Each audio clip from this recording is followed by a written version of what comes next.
Welcome to this meeting of the Cromwell Community Board.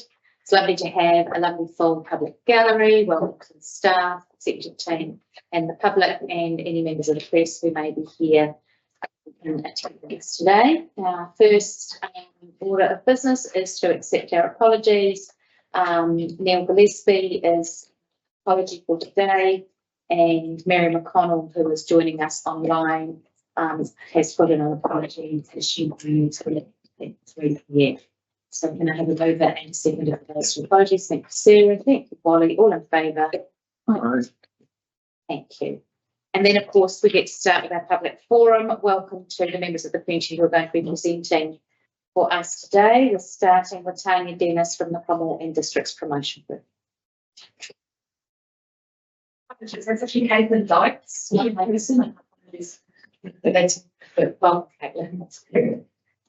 Hi everyone, Caitlin Dykes, the chair of the Cromwell and Districts Promotions Group. Thank you for giving us the time to speak to our application today.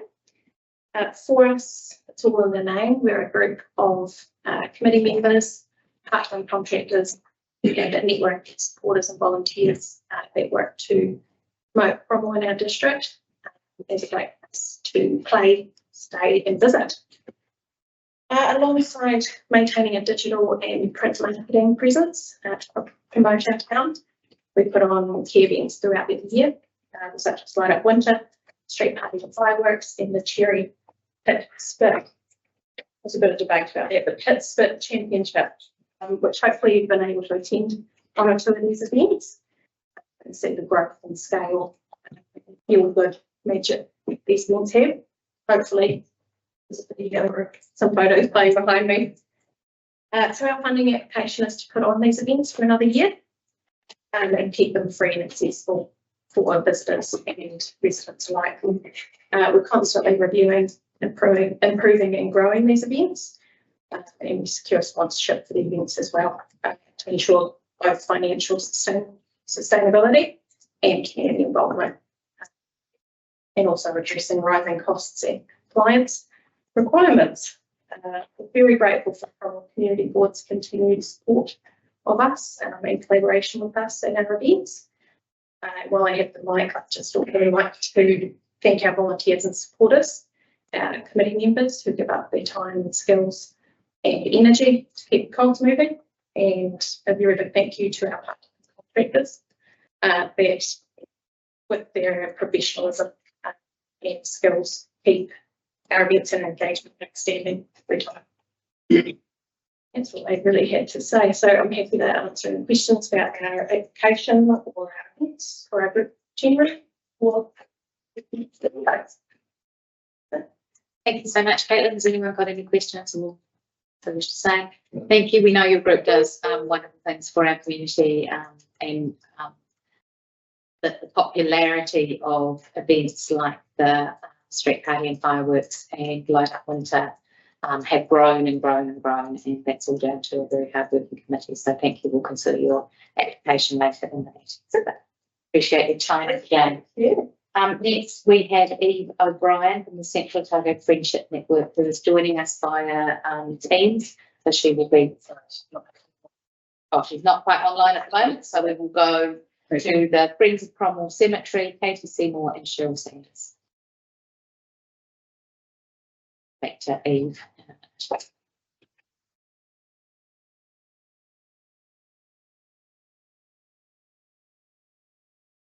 Oh, Thank you. Right, everyone. Thank you for the opportunity to speak to our recent application for the grant on the construction of the rabbit fence along the boundary of Cromwell Cemetery. In doing so, it's important to note that our aim has always been to work alongside CODC to restore the Cromwell Cemetery into a well-maintained and cared for historical site and community resource we can all be proud of. Our observations and concerns to date: rabbits have caused considerable damage to the grave sites in Cromwell Cemetery for a long period of time, many decades.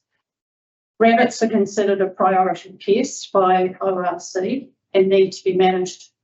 Furthermore, all landowners are required to keep rabbits under control their land. We note in 2024 on the CODC website that it was acknowledged there was an increased rabbit activity with graves being damaged in some cemeteries, and Cromwell was one of those named. Council does acknowledge that this is a problem. The cemetery in Cromwell has been unfenced for a number of years, with rabbits free to come and go at will. Whilst the rabbit population has recently decreased due to the upheaval of their habitat, rabbits will return and are returning to an area that offers them a relatively undisturbed habitat. Damage to the Cromwell Cemetery has not been effectively addressed, hence the continuation of rabbits. Pin down in an open site clearly has not done the job. And I would ask, will it continue to be used in the future, and is its effectiveness reviewed regularly? I feel we cannot be complacent about rabbit activity. We need to put in place methods of rabbit control based on best practice. Key to that is a rabbit fence, magtoxin, gas, and pin down. Furthermore, the cemetery needs to support neighbourhood rabbit control endeavours and be exemplary in keeping rabbit populations in the area low. Why do we consider a rabbit fence around the cemetery important?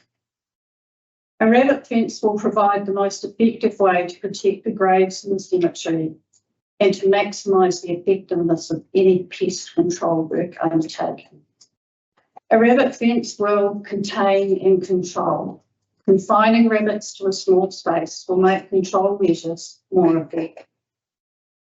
A rabbit fence will be fit for purpose, using wire mesh with the bottom being buried at least 150 mils into the ground and secured millimetres and secured in the direction that the rabbits will attempt to enter. A rabbit fence will keep rabbit numbers down and give new plantings that are planned for the cemetery the best chance to flourish and successfully create a visual barrier around the cemetery. We as a community group are looking for best outcomes for the Cromwell Cemetery, which, as we have stated before, is in dire need of help. There is a belief that rabbits have moved on with the removal of the orchard, but the bottom line is they actually never went away. Cited on Anzac Day, the evidence was there for all to see. Centre stage, actually. Freshly tunnelled rabbit holes under graves and new scratchings here and there. While we acknowledge the CODC decision in deeming a rabbit fence is not necessary, is this the best decision for a community-owned resource? For us, it's a no-brainer. Do it once and do it right.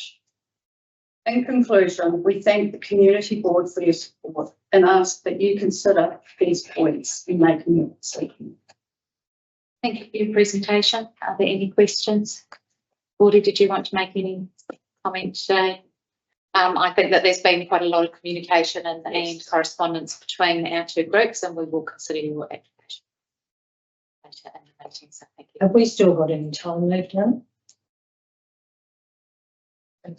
22 seconds. Go for it. Very briefly. Don't joke. No, next. Friends of Cromwell Cemetery was established 5th of 9/24, so we've been going for 8 months, and this is our third presentation to the CCB board. The Friends see collaboration with the CCB and CODC as a win-win. Collaboration equals less cost to council and therefore less cost to ratepayers. We also have strong support from active community groups, the Lions, the RSA, Rotary, and the Chinese community. So what we're really asking for with the application as well is collaboration between us and the CODC. So thank you. Thank you. Well, we took up some of those seconds in deciding how many seconds there were. So Thank you, Ms. translating that was recently. Yeah, it's Eve online. No, not yet. So I'll call Andy Erskine from the Cromwell Speedway to come and speak with us.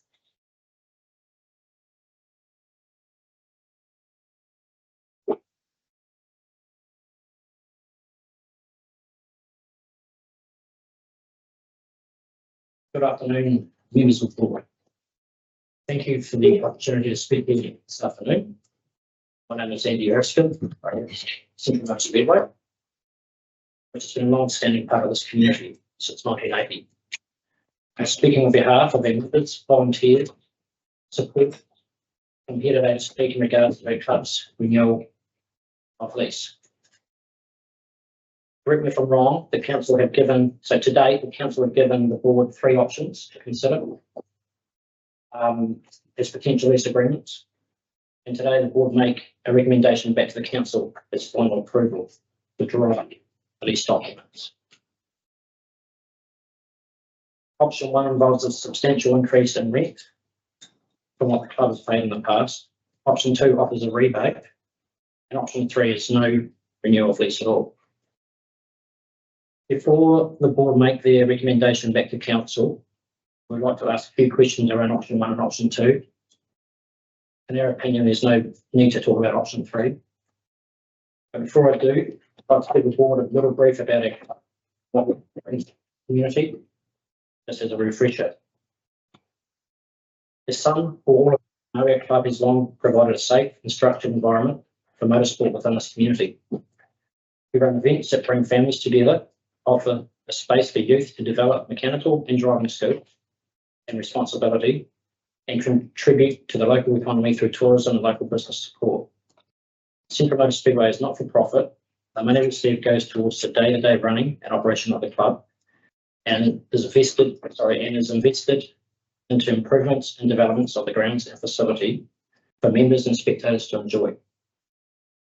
The recapitalisation expenditure is also injected into our local community, where we use local trades, products and services.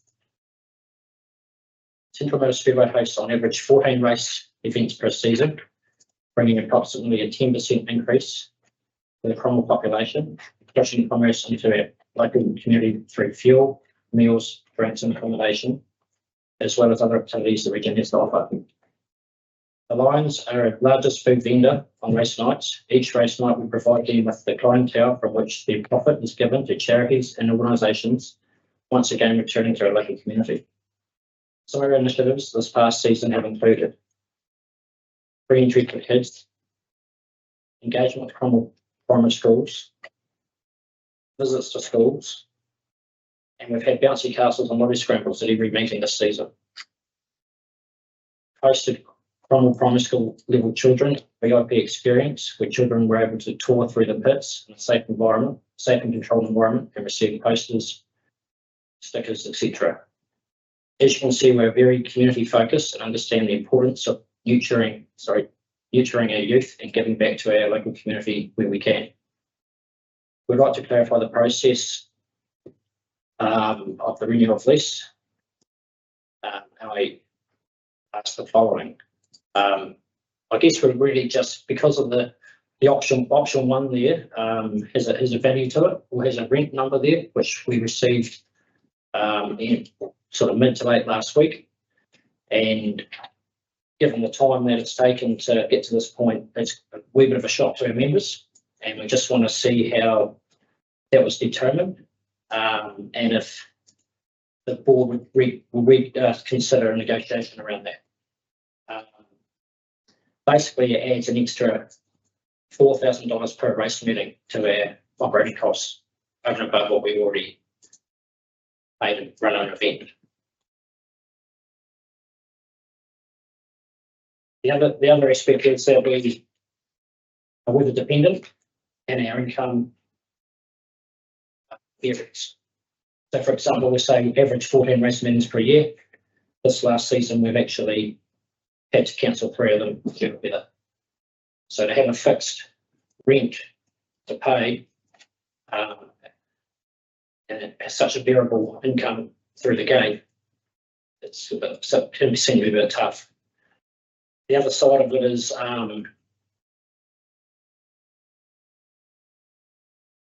just wanted to know how that was determined, because we did supply 5 years of financials last year, going back was part of this application, and since then some of those financials obviously quite old to what we're doing today. Since then our focus was in a slightly different direction when we actually thought we had a shot at owning the property. So we're saving rather than spending, putting back into the facility. So really soon enough, that number is negotiable. The term we're fine with, we're happy with the term. 21 years, so 7, road renewal 7 and 7. And then also the other thing is option 2. There's quite some clarity around the rebate and how that would work if we go down that road. The other thing that we're a wee bit concerned about, and I briefly spoke to Gareth about this, but the notice of termination, 3 years. We feel that's a wee bit light, a wee bit thin. Can it be brought into line with maybe the review date or the renewal date, for 7 years or even longer? Going forward, we're all here today to secure our activity and secure our existence, and going forward, it's not just for us in the future, it's for the younger generation as well. So it's really trying to have something that's of certainty. 3 years might suggest there's not much certainty there for our existence, if you know what I mean, potentially. So trying to see if that can be pushed out to a longer period. So yeah, and in closing, I'd just like to thank the board to really consider our place in the community and the effort as a club we've gone to maintain our existence for future generations.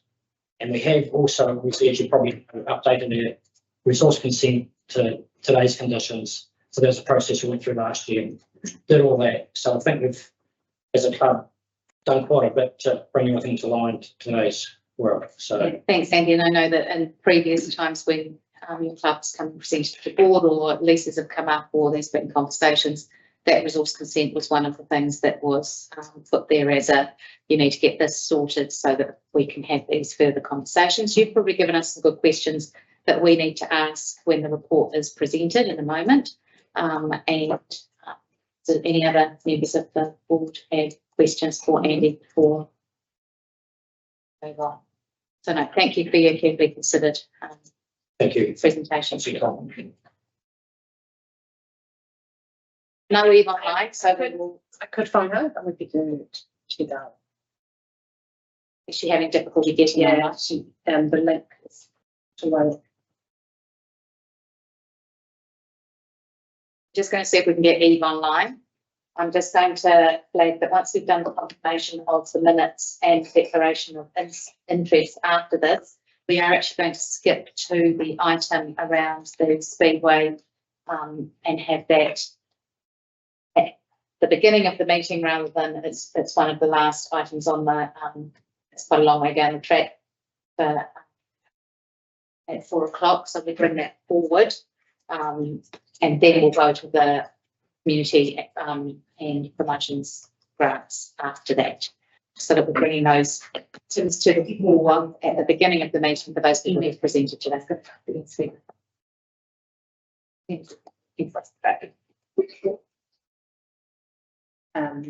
I'll just do a figure now. Thank you. Yeah. Welcome, Eve. Sorry that Teams isn't working. You're on speaker now, so go ahead and give us your presentation.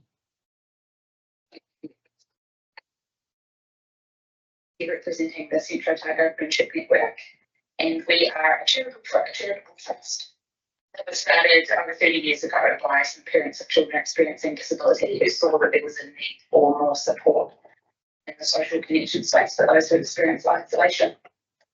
And our mission is enriching lives through friendship, services, and facilitated groups and social activities. Individual friendship support, which includes coaching, training support for individuals to establish their own social networks in the community, and our one-to-one friendship matching service, which matches community volunteers with those in need of more social contact in the one setting. We also do advocacy related to social connection barriers, and we provide support and networking with other agencies to make sure that barriers to social connection are removed and smoothing out that process for people. Service currently supports over 70 individuals aged 5 to 90 plus. particularly a particular focus is those experiencing isolation or loneliness due to disability, age-related challenges, mental health, or sudden life changes like bereavements. The team includes 2 part-time staff members, the coordinator, myself, and the friendship assistant. And we have a team of 30 volunteers, including those permanents, volunteer drivers, and those one-to-one friends and people that have facilitated our groups. So that's just a little snapshot of who we are. And we've been operating mainly based in Alexandria, but we are trying to grow our services in areas like Roxburgh, Cromwell, and the Manitoto, which is why what we are applying for some funding for some extra support with in the Cromwell community. We would like to, we're applying for some funding to provide more consistent access to coordinator support, particularly with the one-to-one friendship matching service and individual friendship support, and some advocacy networking with local organisations. At present, due to it being a pretty tight funding climate for small organisations like ours, we try to, as much as we can, provide support when we get referrals from other areas such as outside of our Alexandria base. But we really have to ensure our most efficient use of finances, which means a focus on our full service base in Alexandria, getting that out as and when we have capacity to do so. So we have been trying to meet the needs of referrals from Cromwell, but it does put a pretty big strain on our resources because of the travel and coordinated involved with that. So some more specific funding for the Cromwell area would enable us to implement some more regular fortnightly coordinated visits to the Cromwell area to make sure there's more consistent support for people through the year. And we know that this would increase opportunities for residents in your area to receive support to connect and participate in their life. And we also just want to highlight with our application that the research coming out around increases in social connection leading to better physical and mental health outcomes, which is what we think is really a key part of our work. We just also want to mention that we have support and collaborate in our work with a range of professionals, including collaboration with health coaches, the sport schedule staff and sort of sport and degree space, and support teams at college and disability support organisations such as the Community Care Trust who operate. So that's an overview, and we see that some initial activation funding for Cromwell specific focus would enable us to pilot regular services for a year, after which time we'd like to evaluate the project to see if there's a need for further community support. And in the long term, we look at getting further funding to potentially, in the long term, have some locally based stuff. That's just a quick overview. If anyone has any questions, I'm happy to take those. Any questions? Yeah. Hi, it's Cheryl Laws here. I just wondered if you've had any connection with Cromwell Community House.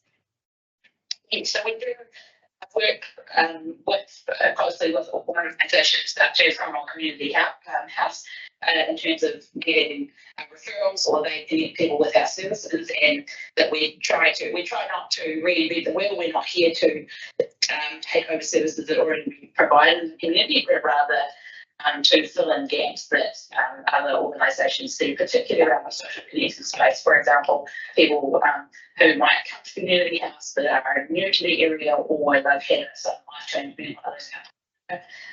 who are just feeling quite lonely or isolated, that the Cromwell Community House can refer to us. We would love to be able, as part of this regular time there, sometimes that's meeting with people in their homes, but we'd also like to have a presence there at the community house too, with maybe renting a room there for our coordinator so that we can kind of connect in with what's happening there a bit more consistently. Thank you. Any other further questions? Can we just clarify, the grant is for staff hours only, so there's a few in the attachment for staff out of the region. There's an application that's going to Vincent Community Board as well. There's things that go on over there. So this is just for those 4 hours a fortnight in Cromwell, and that's it, and that covers that. It seems it's a light amount for the rate. Note that up. Did you get that? Sorry. It's all right, don't worry about it. Rebecca can cover that off for me. Thank you, don't worry. It was around what the use of the funds would be, and if it was just for Cromwell, that you're asking for from the Cromwell Community Board. Let's do a rough estimate of that costs to provide specifically in just surrounding like Benford and Logan and areas specifically surrounding Cromwell. So yes, that funding would be specifically channeled towards providing coordinated time for individuals in the Cromwell area. Thank you. Thank you, Eve. Thank you so much for your time. I think that that's all questions from the board, and we will be considering your grant application in a short while. Thank you. Wonderful. Thank you very much. Bye. Righty ho. That takes us to, that's the end of our public forum, and takes us to page 7 of our agendas, which is the confirmation of the minutes.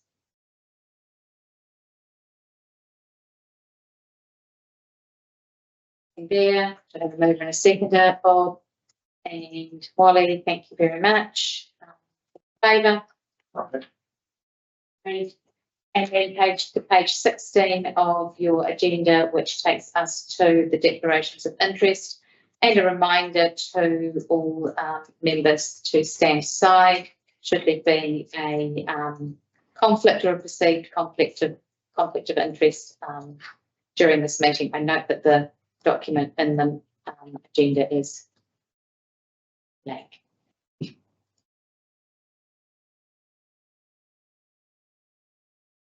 Know who your interests are, so if we can't know what's what, it's just not recorded there in the agenda.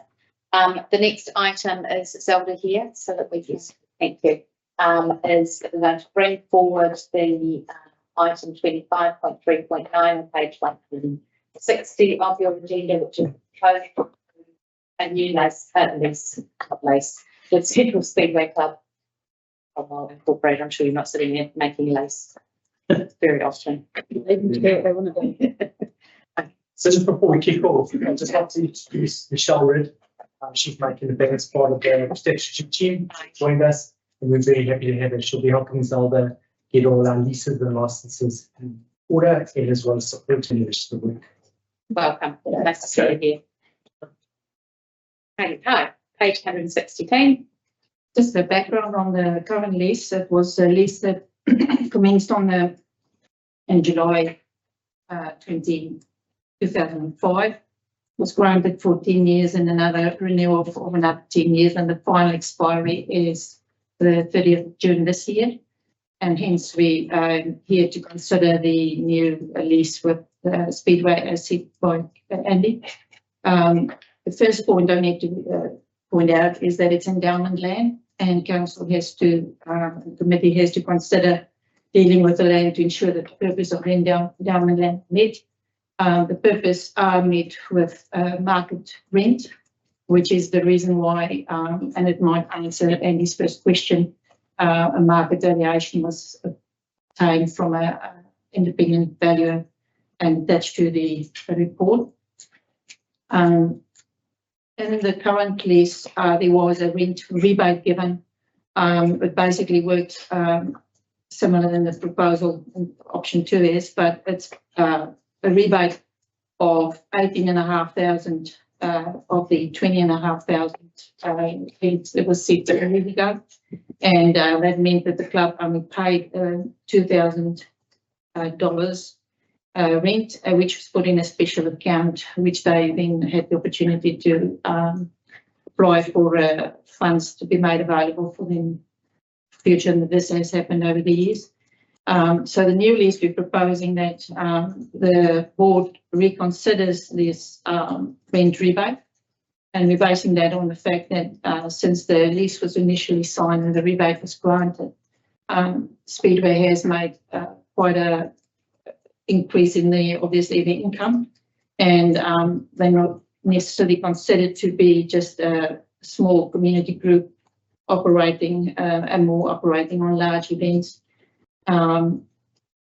We also agree with Andy that we're quite happy to change the 3 years notification clause. It's just something we're starting to put into our leases to cover council should in future the opportunity arise that council might revisit this land and feel that it's to be used differently to benefit the community. And it just gives us that opportunity to do that, especially in this long-term leases. So hence that was the recommendation for the community board to recommend to council that we commence with a new lease with Speedway from the 1st of July this year, and it will be recommending the 7 years with 2 rights of renewal. And then, of course, the valuation will come up to 50,000 per annum for the lease market value related and outgoings. And the final expiry of the lease will be the 30th of June 2046. We're also recommending that the clause, cancellation clause, it will be amended to 7 years now. That's just a change to the recommendation. And further, that no further rent rebate be given on the new lease. Discussion. Thanks. Thank you very much for the report. Yes. If the endowment says that we have to achieve market value, what other options do we have? So that is what's exactly what it is. So originally we did market value as well. But then the board made a decision to rebate that money back. So That's the only other option. That Correct. is to- Yes, yeah, correct. to comply with the, yeah, we can. So what we could do, in fact, is charge of market rent of 50,000, and the board could actually say, we'll rebate the total amount of that, or 48,000 of it. presumably. That's the, We recommend that to council. Yeah, but we recommend that. Yes. Yeah. You could recommend it, yes. I think that Cromwell Speedway is like many of the clubs in Cromwell that sit on reserve land or endowment land where there has been a rebate scheme that has supported them to make the improvements and to ensure that they have facilities that are fit for the purpose of the activity that they're undertaking. Okay. This is a really significant increase in their rental, because at the moment, as you've said, the rental is essentially, it's 20,000, but a significant proportion of that is rebated or is available to rebate back should the club request it for improvements to facilities and on the land, which is to the benefit of the borough as well, as that land is being improved, cared for, and is providing service to our community. So I think that this feels like a double win for the club, that not only is their rent increasing twofold or more, but that the fact that that money in the recommendation is then not being, a significant portion of that not being put aside for them to be able to use for upgrades of their facilities that are used for community activity down the track. So it's almost as if it's not just a 2.5-fold increase. It's almost like it's several 100%, that we're going up an awful lot in terms of what the club has effectively been paying to the council for leasing that land at this point. And I'm wondering if in one hit that is too much, that although you might be wanting to go to the point where we are achieving market rent from this piece of land, and it was market rent when that lease was signed previously at $20,000, that a leap to 50,000 and no rebate is too much in one step, is my personal view on that. Yeah. I don't know if you can answer this or if I'm allowed to ask it. What's the profit every year that the Speedway make? 400,000. 400,000 profit. No. Revenue. So what's the running cost then for the year? I think that's not making it, Or just the ballpark? it can be, sort of 100, more. It sort of depends, because like I say, it's variable, our income's variable, our revenue's variable. So we're very careful with it, and we like to put back into the facilities, which we started with just, and it just depends. There's a whole lot we can do there. There's a whole lot more we can actually do. So we would love to be able to funds to do that. And to have a need for a place with such a significant increase basically hamstrings us. Yeah, but it's, I can't really give you numbers, but we can, yeah, our operational costs and current statements have gone up, and our Cromwell and network services have gone up. So to put it, every race meeting, approximately about a $10,000 cost to operational costs, and then we're adding up means a 40% increase in our operational costs if we pay $50,000 a year. It's a big increase, and yeah, that's the biggest issue with it. Yeah. I think option C is well off the table, and there could be, I mean, there could have been discussion around option B, but we weren't provided the 5 years of financial records to even consider that prior to the meeting. I'm just worried that we almost have to make a snap decision right now. So, I mean, my snap decision would be Leave it to towards A, leave it on the table. But I think in my mind, I'm more than comfortable with the market rent and purposes of for the betterment of borough funds. Even if we did the full rebate or most of a rebate on option B, because there's not many clubs that would provide that much economic benefit back into town. Like if we went option C and snuffed it overnight, the economic benefit would just disappear, right? And it's really significant. So, yeah, I personally, I don't think we should worry about the borough funds thing. I don't think that should come into it because it's not the direct money relation in that line item, perhaps, but the money that's coming into the town is huge because of this club on that site. But are we not obliged to, under that, to set the rent at market value? So that's almost a negligible point in that we need to. It's about that level of rebating or not. That's what we're deciding on, because the rent will go up to 50,000 because it needs to generate that market value. So that's a point. So Our decision is around that rebating and why and how much and where we sit with that. So do we know if the club has made use of that rebate in over that last 5 years when you've looked at those financials? Has the club drawn on that rebate? Yes. And for what purposes? They have for improvements on the infrastructure, but I'm not sure what the amount is that's left in the account at the moment. So there's, sorry, just to give a clarification, there's $20,000 rent, call it about. Then there was $2,000 that came over through the council, which gets held into an account that the club can apply to use. And then the balance, $18,000, was a transactional fee. So money never actually changed place. It was just an automatic rebate. Effectively, the rent, if you take it in layman's terms, was $2,000.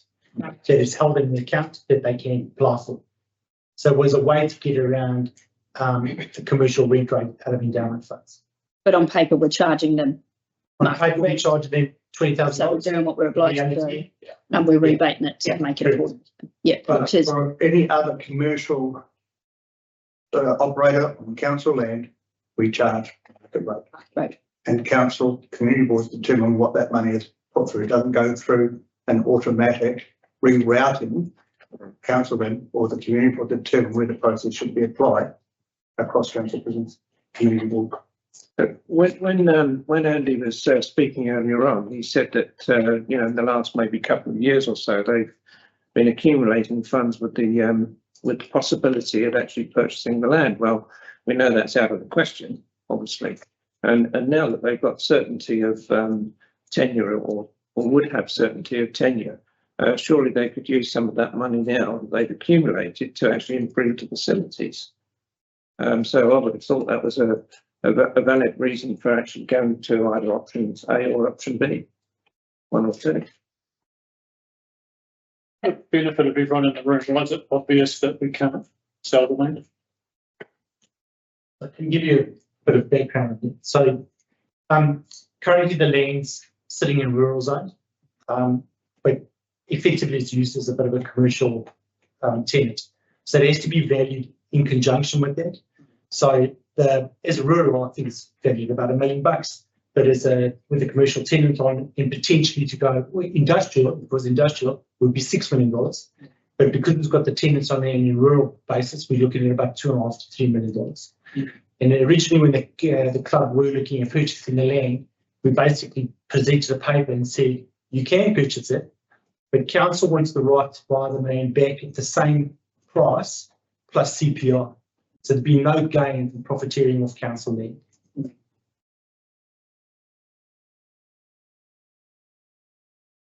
So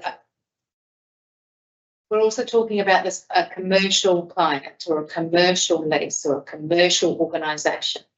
And where's the decision between this being a club base and a commercial organisation? Is that around the amount of money that changes hands each year?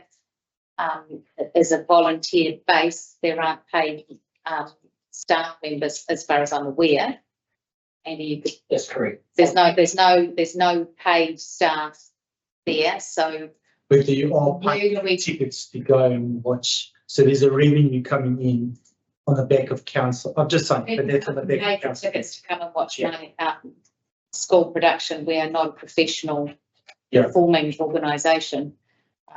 So I wouldn't call us a commercial organisation because we ask tickets to cover costs. Yeah. For kids to come, for parents to come and watch their children on stage, which of course they love doing. I'd pay more for that. So, yeah, Just, it appears that the land's being valued yeah, in today's market, which applied 5 years of financial statements, 2004, and so from, 2019 is before, so it's actually not current, those statements are current now. Is it fairer to supply you with up-to-date current statements from this last season, for example? If we're looking at it. we don't have that information from you. I don't have any financial for the last 5 years. So they have been supplied those, so in putting this together, have the financials been considered in this report? No, I've not received the financials of the last 5 years for this report. Would it be helpful to see them? Well, it gives you an indication of whether or not the club is viable with this significant increase, or whether they are in a position to start thinking about purchase of the land under those conditions that Gareth was talking about, whether they can, the costs to maintain the track and the buildings and whether, you know, where this actually sits in terms of commercial organisation, volunteer organisation. You know, there's. It would help with deciding the level of option B, Yeah. the level of rebate with an option B, Yeah. probably where I'm sliding. Why is it at 10% cost of 9% rebate? Where does that figure come from? Is that Yeah, it's done. it was just from this particular agreement? There's no Yeah. yeah, but there's no overarching rule of thumb for No. council and community boards that that's what we give back. So 50,000 is the rent. We could look at the different level of rebate You could also look at the Potentially. grants policy. or work, but was it ultimately we're still taking to give back, aren't we? Whether it's a rebate or whether it's a grant that we're giving out. And in all honesty, the grant thing gets messy because then we're saying there's money available that we know we're earmarking something. I personally would rather we didn't go down that track, especially with people in the room that are here applying for grants. If they turn up and then say, actually, it's already been earmarked Speedway, a couple of guys would be happy, the rest I don't think would. Keep it tidy, but keep it reasonable. I don't think we've got enough information in front of us to make a decision on that level of rebate, or whether it's viable if they are commercial or volunteer. Yeah, And I would like to see a lot more background on that for us to be comfortable of what we're, because as a community, we should be fully endorsed in any community volunteer heavy activities. But when you do tip into that commercial side of things, then yeah, we need to be. I think you want to be prescriptive and what any rebate can be used for. Yeah. Oh, absolutely. And so that, you know, with not knowing what had the club got in the bank what does their operation look like from last year when they're telling us that there was potentially an increase in costs, 3 race days that had to be cancelled because of inclement weather, which would have had an impact on any profit and loss, bottom lines, what future plans look like, you know, what are you planning to do in terms of upgrade, or what does it cost to keep the track maintained in your buildings in good order? Because that's the stuff that we probably, when we're thinking about, this is what a commercial rent looks like, and that is what the endowment says we have to do. That's the way that is written. But then we're looking at quite a different way of looking at this lease than it's been looked at in the past, because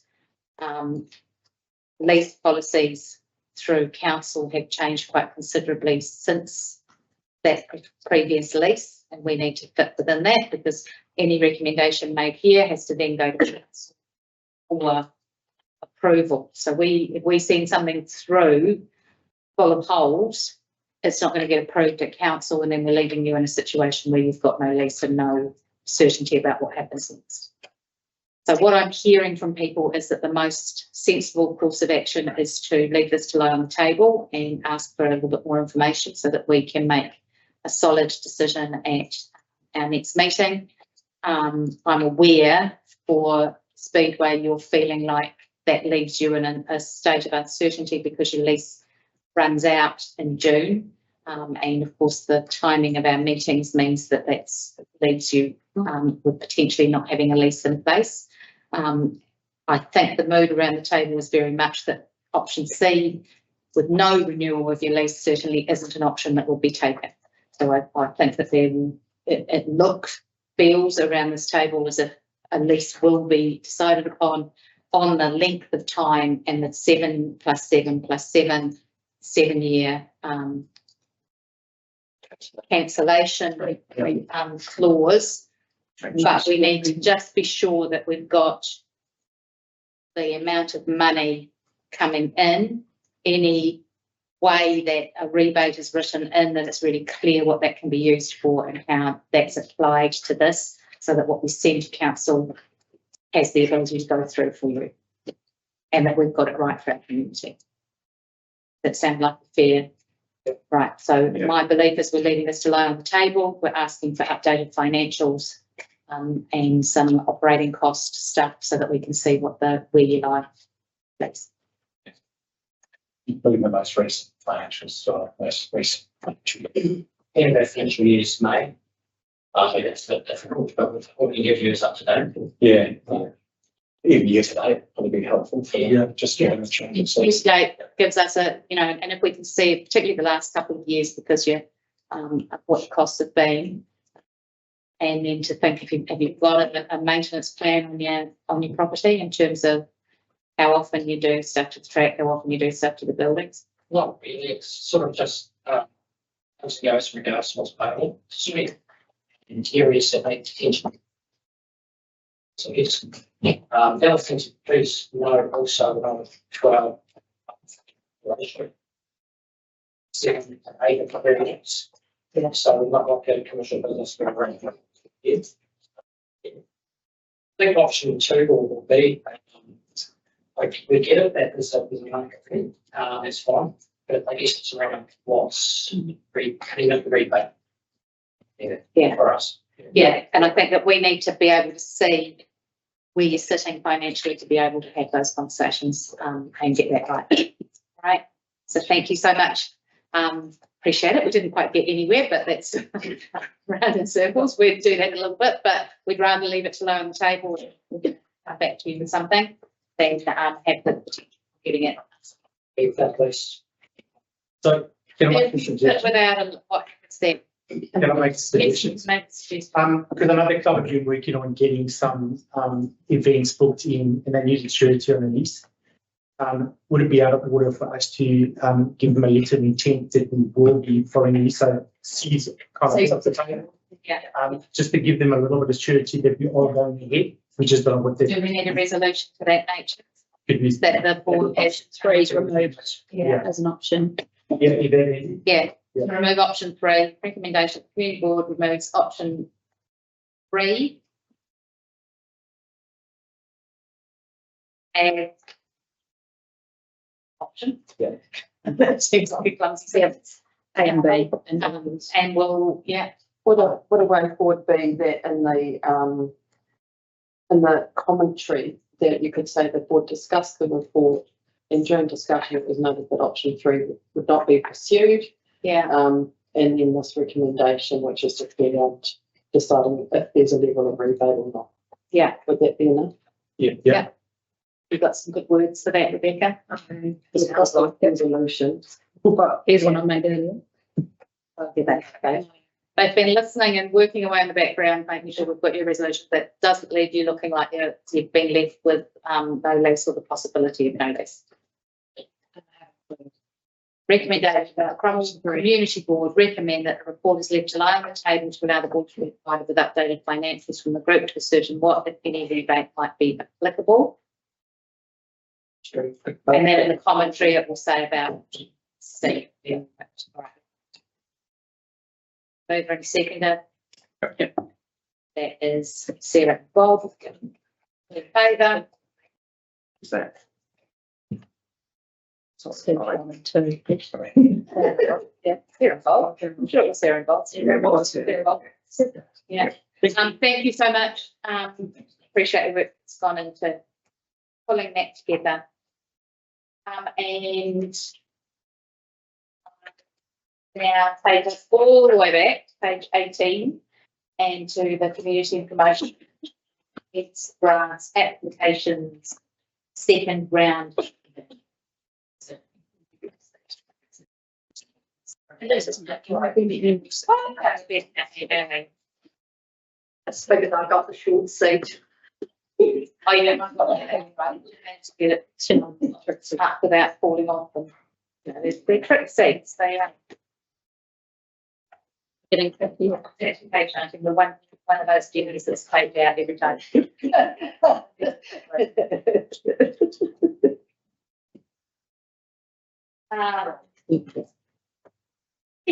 Ellie, welcome. Thank you.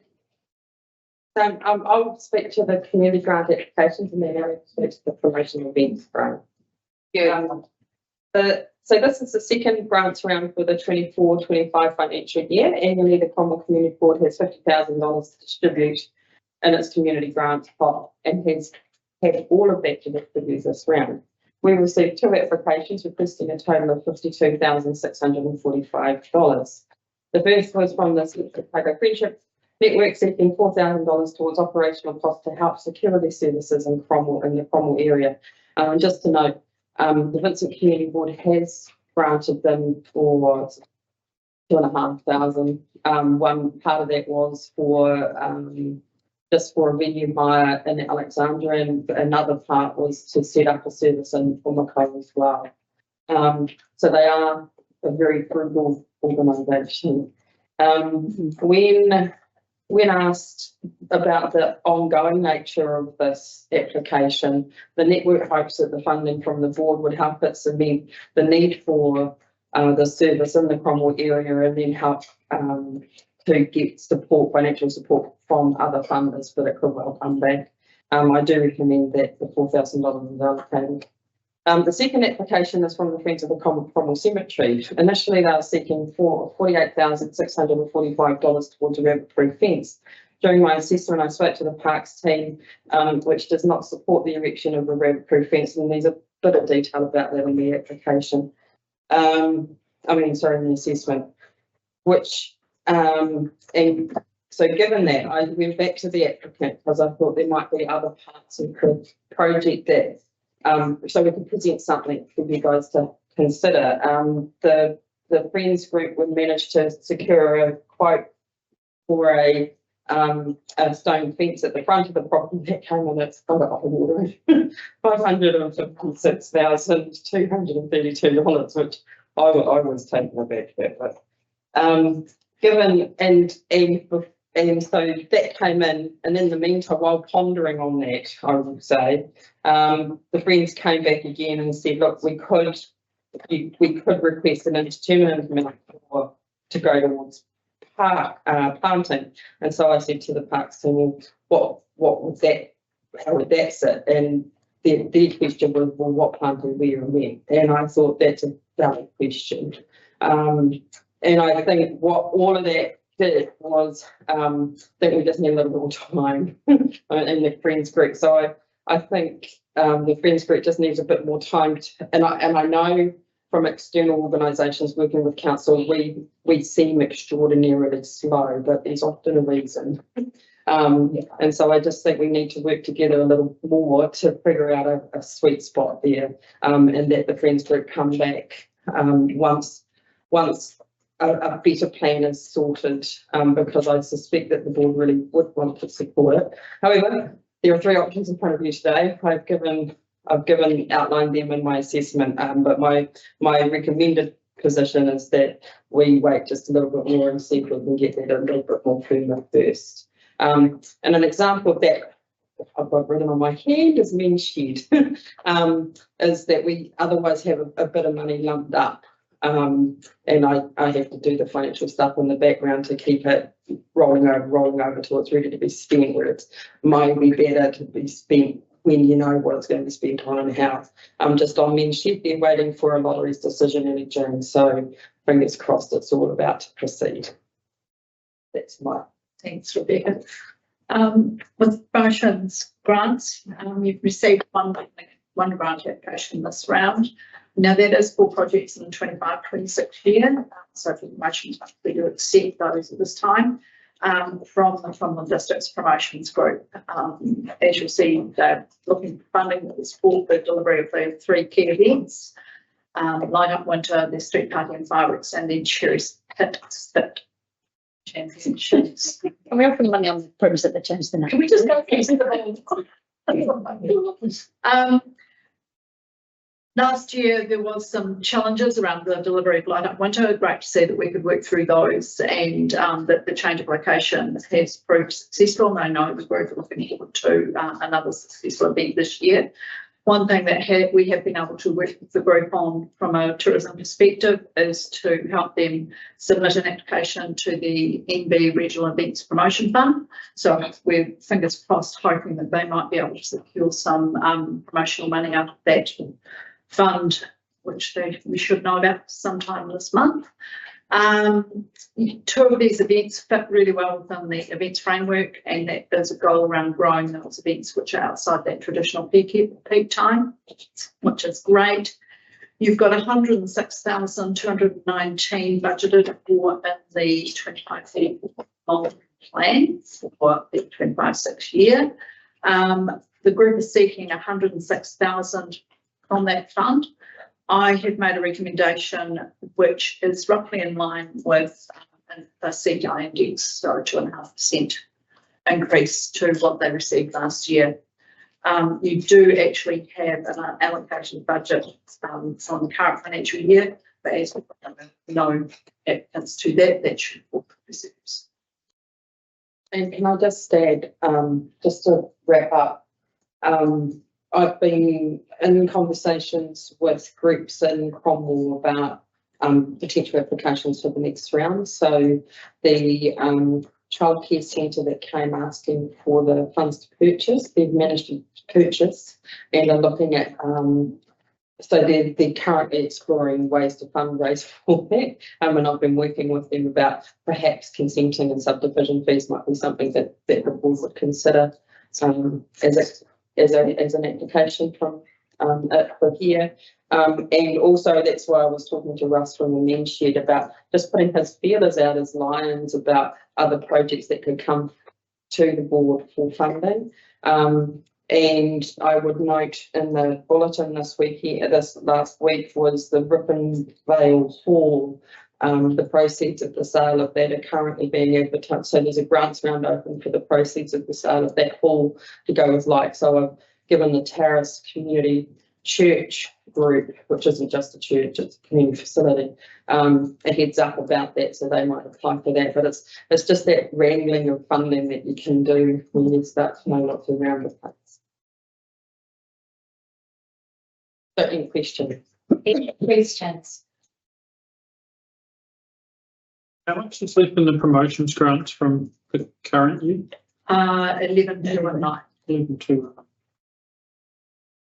And does it, I mean, can we not earmark that for the next year? Or does it, if we earmark it now, does it have to be spent in this financial year? I will ask SAS because I know there's some variables around what things with promotion grant reserves.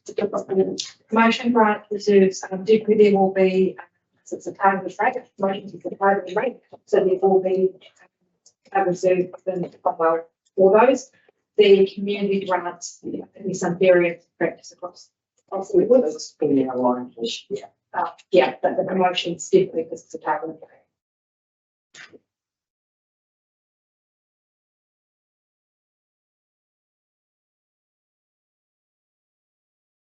So page 19.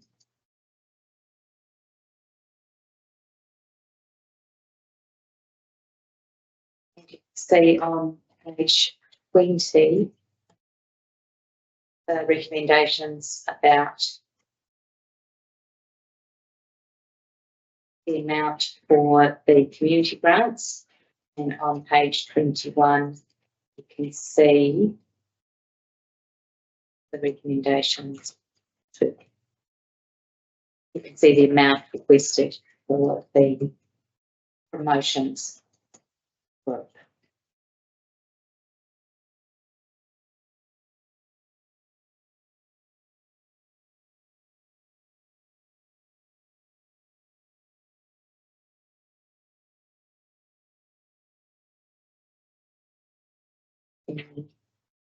Station around there. I think the cemetery needs some investment and there's people willing to do stuff there, but I think as a board, we can't be seen to be giving money for the goodwill without something highlighted on the plan about where it's going to go to, right? I think that Rebecca has worked hard to try and identify a very specific project that funds could be used for outside of rabbit-proof fencing. And in the report, of course, there is quite a lot of information about why that might not be something that's, but this is,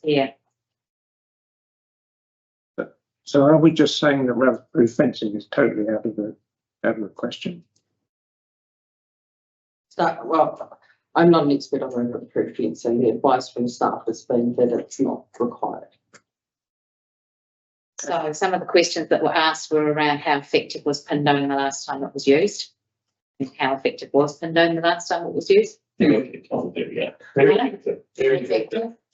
We've got a ORC have been for an inspection and we don't have an issue for rabbits at this stage, and we're due for another one about 6 weeks' time. Another inspection? No.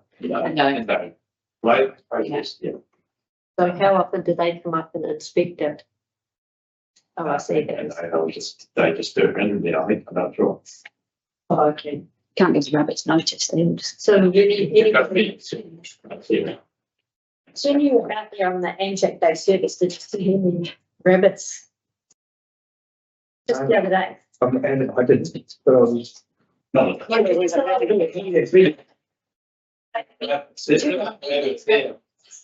yeah. There aren't any rabbits there. There are definitely rabbits there. I think it's how much would rabbit-proof fencing contribute to a reduction in the number of rabbits for that cost compared to what's already been done?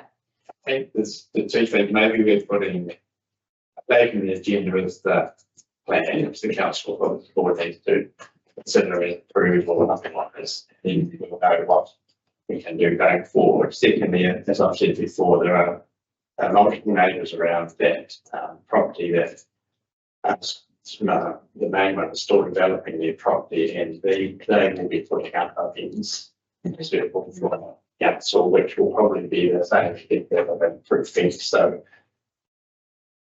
should the rate paying for that, or do we wait and get that done when the developers need to put that up? But I don't know the dates on those, but there will be fencing along the boundaries for that to happen, and fencing really can also issue notices for fences to be done. And only pay half the price. You know what I mean? Yeah. So in short, the 48 grand now could be 24 grand later. Well, I don't know if that's price for the whole fence and including the front, so I mean, it's another, we need to sort out the gates. boundary that applies in this one. So their cemeteries aren't, don't have closed gates, and none of them, so people can come anytime. So that's purpose also get through gates. And I think what we are pretty confident that the surrounding environments have changed enough, so the rabbits are now just, I guess, marooned on the island within the cemetery, so if we deal with that over this winter poisoning, should get it addressed, out. Whether we can get rid of them all, I don't know, probably that'll be our goal. And this is something that the Pindone poisoning is already budgeted for within your. Yes, And I would also add that the fencing, if the cemetery requires fencing, then it should be funded through the parks. Not the grants budget. And we're going to be talking about cemetery development. Yes. I don't necessarily think we should be turning people down that are willing to get the work done. It's just the appropriateness of neighbour, sharing with the neighbours and stuff at this stage probably.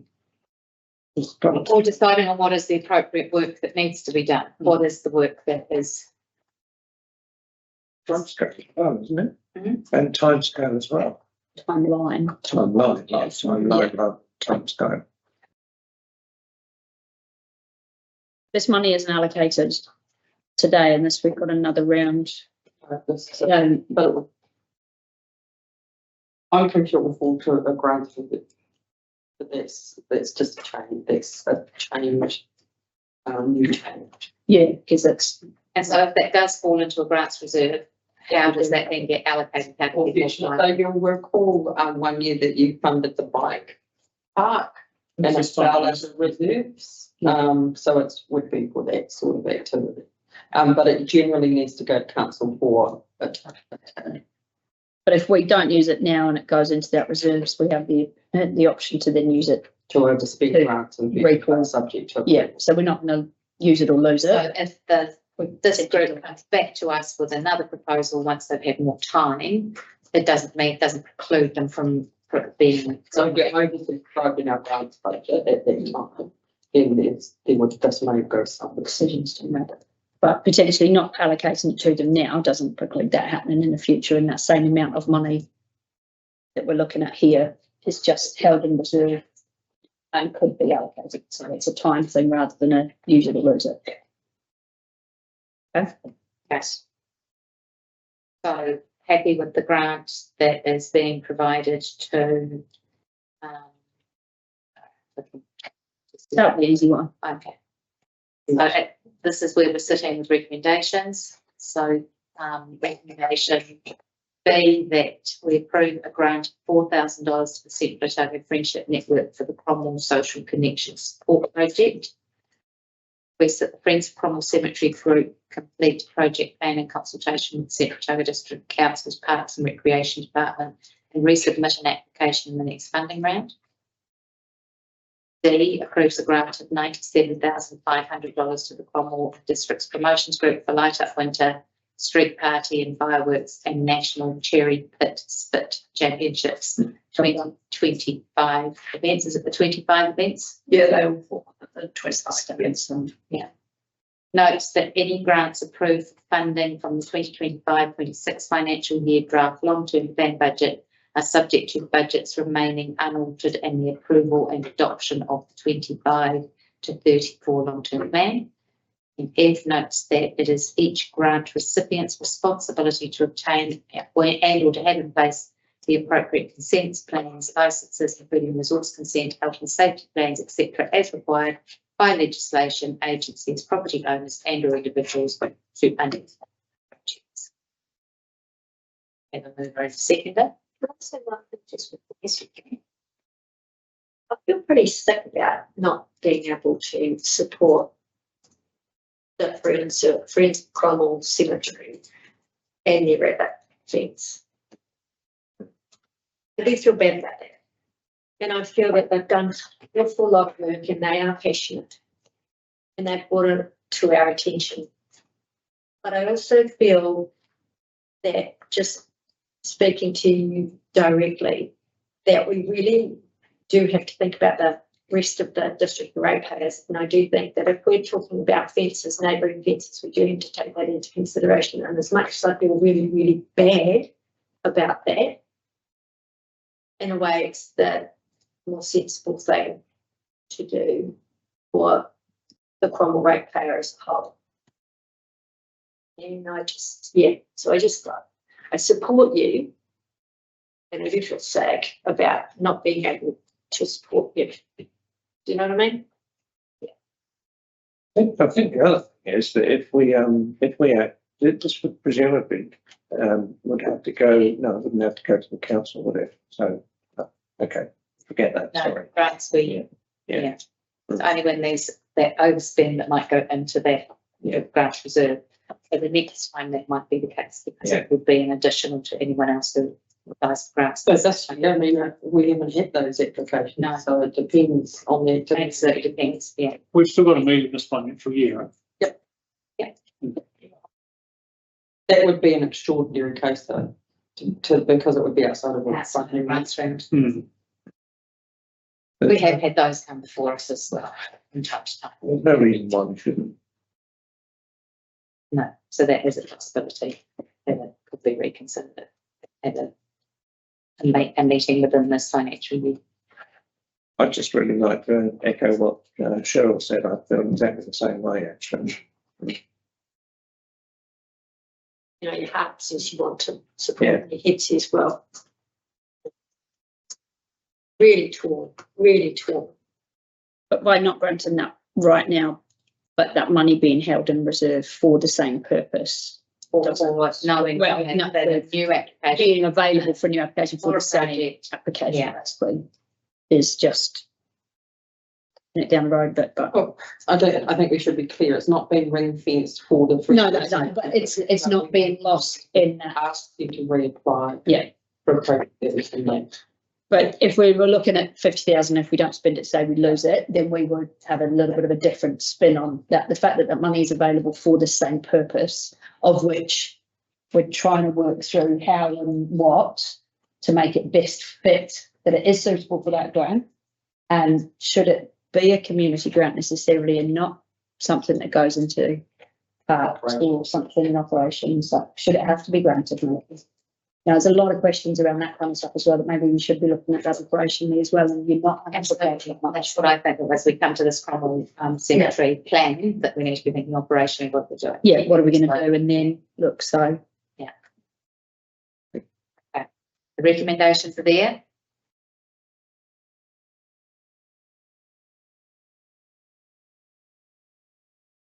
Screen.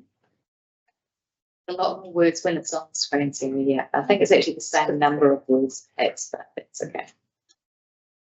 Do I have a mover and a seconder? Thanks, Wally. Dawn, thanks, Sarah. All in favour? Carried.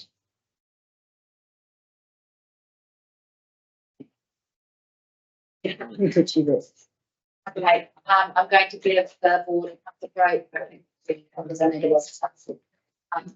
to grab if you need it, and then we'll come back to the Cromwell for operating decisions. We need to do that route, isn't it?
So, we actually very far down the agenda. For operating evidence on page 84.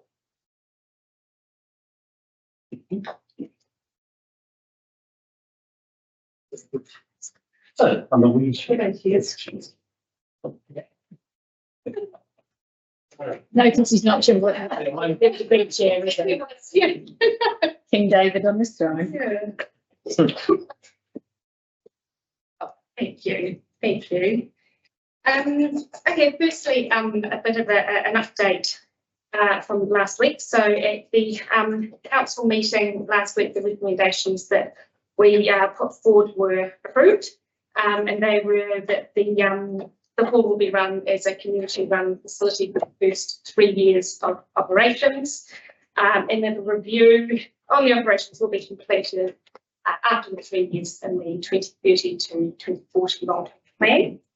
It was also approved that board member and councillor Sarah Brown would advise the project group, which is great. And a resolution was also added, and council asked that staff provide 6 monthly performance reports during those first 3 years, so that they're across how the operations are tracking prior to the review after 3 years. So this report today, this follows on from our workshop that we held at the end of March, where we updated you on some progress, discussed where we were at with the funding applications, the site visits that we've had to 2 other facilities, and also talked about expressions of interest to lease the cafe and cinema, and also catering kitchen to commercial operators. So the purpose of this report is to get your guidance on whether you support us leasing out the cafe, cinema and catering kitchen. Thank you. No. On the back of the council conversation last week, and I appreciate we're looking at funding levels and everything else, and how much that operating cost really needs to be. I'd like us to not be too narrow too soon, and make sure that when we are looking at that, like we've discussed different operating hours and different things, they're quite different for a lease perspective in the type of lease that's available and the people that be interested in it. I think it's really important to cast that net really wide with different models and different, I know they come with different levels of lease and operating costs, but if operating cost goes up, it's because we've got operating hours. Potentially there's more money in that as well. So I know we're looking at maybe being cautious with it, but let's not be too cautious too soon. Let's look at lots of the options and see what comes back as viable. Just because we don't have something in Cromwell at the moment, like that late night, or that doesn't mean that we shouldn't think about what might be there in the future. So I'd like us to just be really open to make it. This hall needs to make money at the end of the day, and I think we're all in agreement that we need to go out there and put our best foot forward in how we make that money. We might not get it right to start with, but if we go really narrow and really cautious, you're not going to get somebody in after that. So we can always scale it back if needs be, but if we don't go out there in the first place with those options, I'm just very aware that we shouldn't do that. Commercial leases for some of these things, it needs to be during the day, but cinema, commercial kitchen type use, it very much be evening. Yeah, and a cafe isn't necessarily just a cafe. If it's a bistro, licensed bistro, it's a bar, it's a restaurant. Like there's bigger options that we just got to be careful. Cafe is exactly that in people's minds. So let's just be quite open to what the possibilities could be, and we work back from there rather than the other way around. When you're looking at a lease for the commercial operator for the kitchen, does that mean that community groups would have to lease from that commercial operator and use the kitchen, or as I guess what we've got here is a 0 point going for a broad brush out there. And so I think maybe we update the resolution just stating how broad we'd like that brush going for expressions of interest, you know. At the very least, change the wording cafe. Yeah. Because, so community groups, so the way the kitchen's been designed and set up is so that commercial groups can, commercial businesses can use it, but also it's modular, so community groups can use it too. However, I would like a resolution from the board that states we'd like a broad net, just so that when we do go really broad, and maybe part of that resolution is to bring that broad net back here for options that come. You need to be able to really look at what those risks and opportunities are. Yeah. Because the opportunity to have someone who's paying a commercial rate to use that kitchen is great. Yeah. But then you lose the opportunity to have people come in and use the occasional for their wedding. Yeah. Or to provide, you reduce down some of the offerings. Yeah. So I think we've got to be really careful balancing those risks and opportunities. And given the community, what we've said that hall is going to be as well, it's got to be there. People have been waiting to have a venue that you can get married in. You can't say, oh, you've got a venue, but you've got to use our caterer, because that's not really giving the community what that hall is for. Yeah. So we need to be mindful of those things that we are giving them what we've said we would. So just looking at the way the recommendations written, because it's the space that you're really looking at. So rather than looking at the cafe space, just to add that extra word, because then you've got it could be used bar, restaurant. Yeah. Pushing on a bit.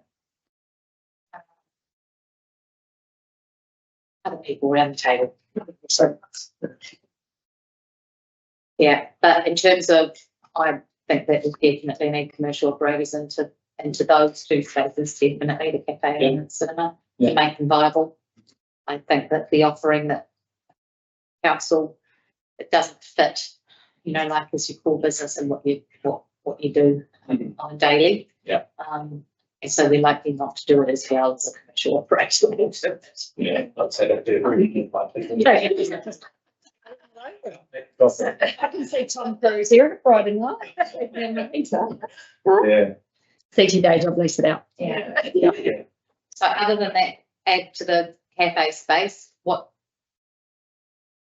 do we need to reword that to make it so that that we want to be able to see the different options available? Yeah, I think if we add given the direction of cast a wide net, see what's out there. So what we would likely do is go out with an expressions of interest, a really, really broad one. Yeah. And come back with what are the options to start with. And so if that's the level of how we would start, I think it'd be good to have that discussion here somehow. So look at it, then you can have with yes. So direct staff 2. We take us to council next. So recommends to council that staff seek expressions of interest. Yeah.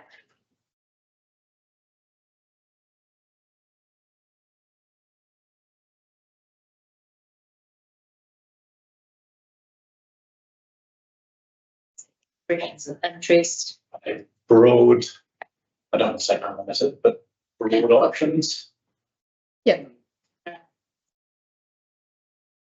We can't just look in isolation at the option X to run it 70,000 without knowing what that brings in.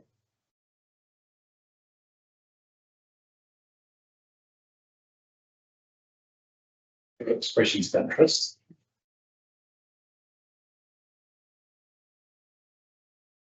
And space solution. Spaces. Spaces. Recommendation there. Yeah.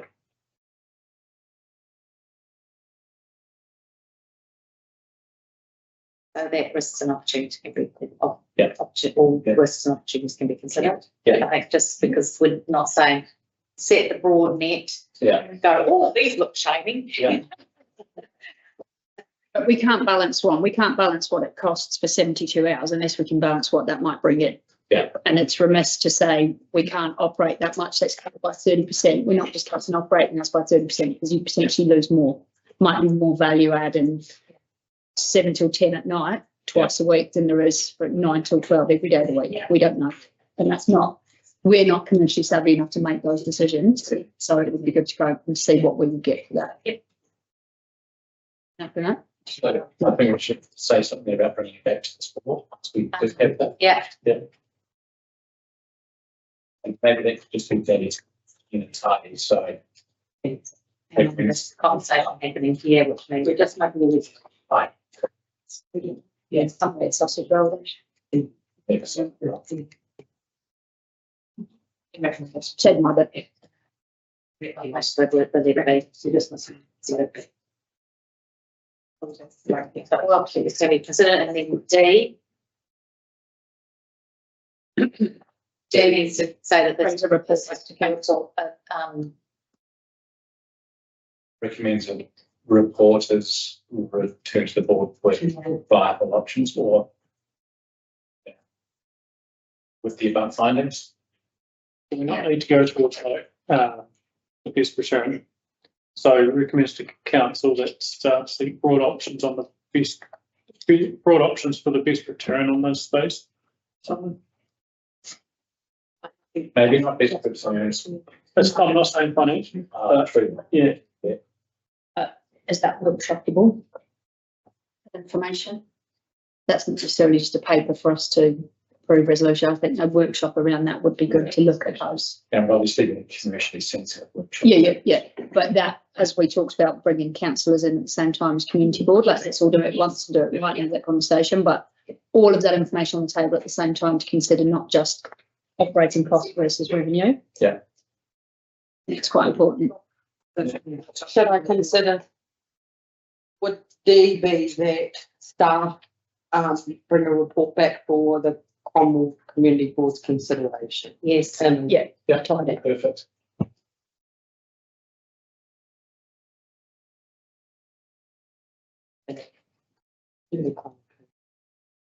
for consideration, and it can be for a workshop or depending on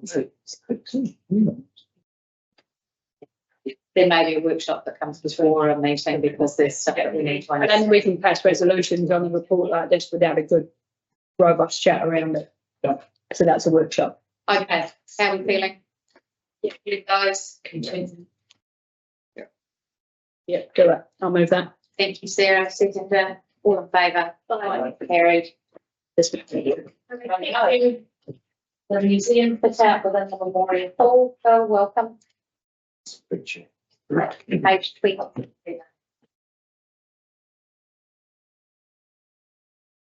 No, I'll take the report that's been read, but in summary, the base build is progressing quite well within both the time and that 45.8 mil cap.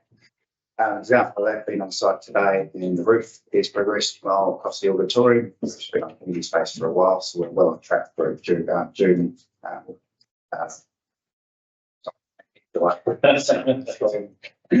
Right. Now, like at the end of last year, we completed a museum concept description, which effectively formed what a circa budget would be for a museum fit out. And that triggered our external funding applications, which went with the CLT first, and we were successful in 0.1 mil, thanks to Jen's team, etc. We currently got the lotteries in there for another $500,000. We're very, very positive that will come through. So that makes a 1.6 mil that can be allocated towards the museum fit out. So in short, this paper, similar to how council acts with other trusts, is asking for a recommendation to the council that officers go and facilitate the design and the fit out on behalf of the museum, which entails receiving funds, managing those funds, managing both the design team and the construction team, and do that effectively on behalf of the museum. That's progressing quite well in the sense that even a workshop last week was around making sure that we put in successful levers around managing to that 1.6. It was written in here that was potentially going to 1.5, but we've moved on to there, but basically we've said that the risk will minimise financial risk as much as we can through to council at 1.6 expenditure. Part of that resolution is also delegating the financial authority on through to Peter to make that effectively happen. Any discussion? I've got one. Yeah. You said you're relatively confident to get the other five. What makes you relatively confident? And what happens if you don't get it? I guess we'll have to de-spec that part. So the way the build is what the Cromwell Community Board and Council built as a building.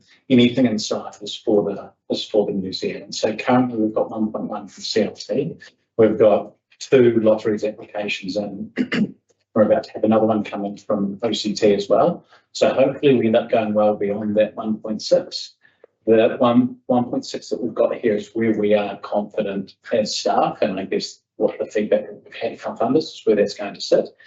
However, the level of design that we are just working towards right now, and we've just only kick-started this part of the conversation in the last week because we haven't had the funding to do this, is to keep it running fence to that 1.6. And so I guess we're taking a little bit of risk if these other 3 funders don't come back and start, if the other 3 funders come back and say, hey, you're not getting it because they're sitting at 1.1.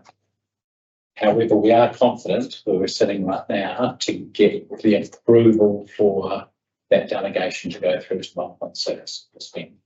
And if I can add, the design timeline is between 2 and 3 months. So it's actually going to be longer than when we'll actually have certainty around those lotteries. Yeah. So we are putting it forward with anticipation, and it's May that we first have the first one of the 2 applications decision. So by the end of May, we'll have that, and we're well inside that design timeframe.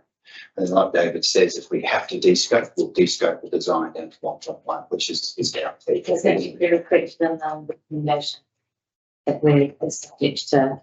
I guess, yeah, if you want to. Subject to. Yeah. It's not there. 500,000.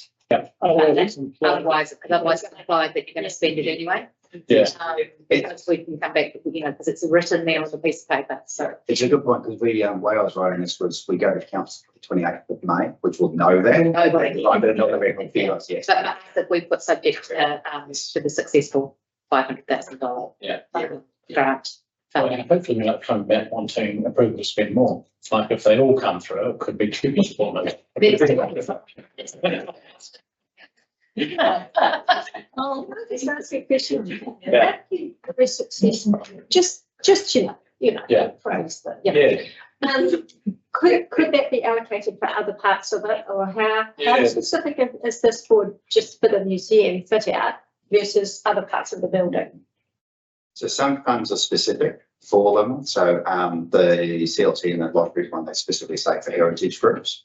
But I think that was the CLT one was also said that potentially for playground, those sort of things. Mm. So it is discretionary. But it's potentially for heritage groups, and it could go towards some of the walk-up elements. If that, Yeah, that's right. There, if it was more that you were planning to spend on the museum. So there is a use for that if we did get a little bit more, then there is a use for it.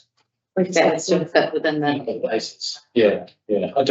Well, asking about saving money. Well, Probably okay. not, but it could go to using another basis here, because one of the challenges is part of our applications are in on components of the bills that haven't started yet.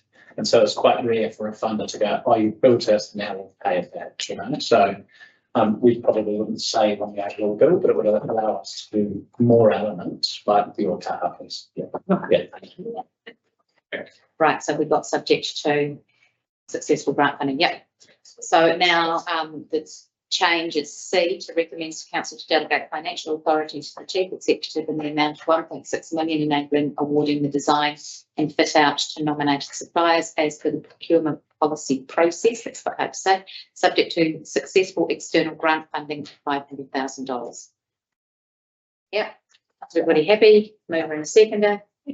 Would you limit it to the 500,000 or just? That's, we've got the 1.6 in there to say that if you've got the 500,000, you can go to 1.6. Otherwise, you're at 1.1. Okay. Yeah. Otherwise, it's different amounts. Okay. Yeah. Sweet. Yeah. You're a mover. I'll move it. Yeah. Second. All in favour? Right. Yeah, we'll see. It's all right. Thanks a lot. Yeah. There we go. And then that brings us to approving the draft Cromwell Racecourse Reserve Management Plan for consultation. Maria.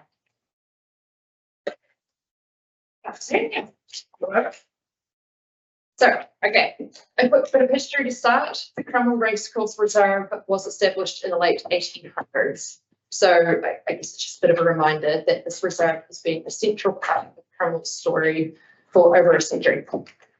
Today, we're looking at how to plan its next chapter. We're starting with the draft reserve management plan. So we're seeking the board's approval to notify the draft reserve management plan for public consultation in line with section 41 of the Reserves Act. The current management plan was adopted in 2000. It no longer reflects how the reserve is used, the lease arrangements that are in place, or the wider aspirations of the Cromwell community. So because of that, this is a full replacement, not a refresh. The plan provides a framework for how the reserve will be used, maintained, developed over time in line with the Reserves Act.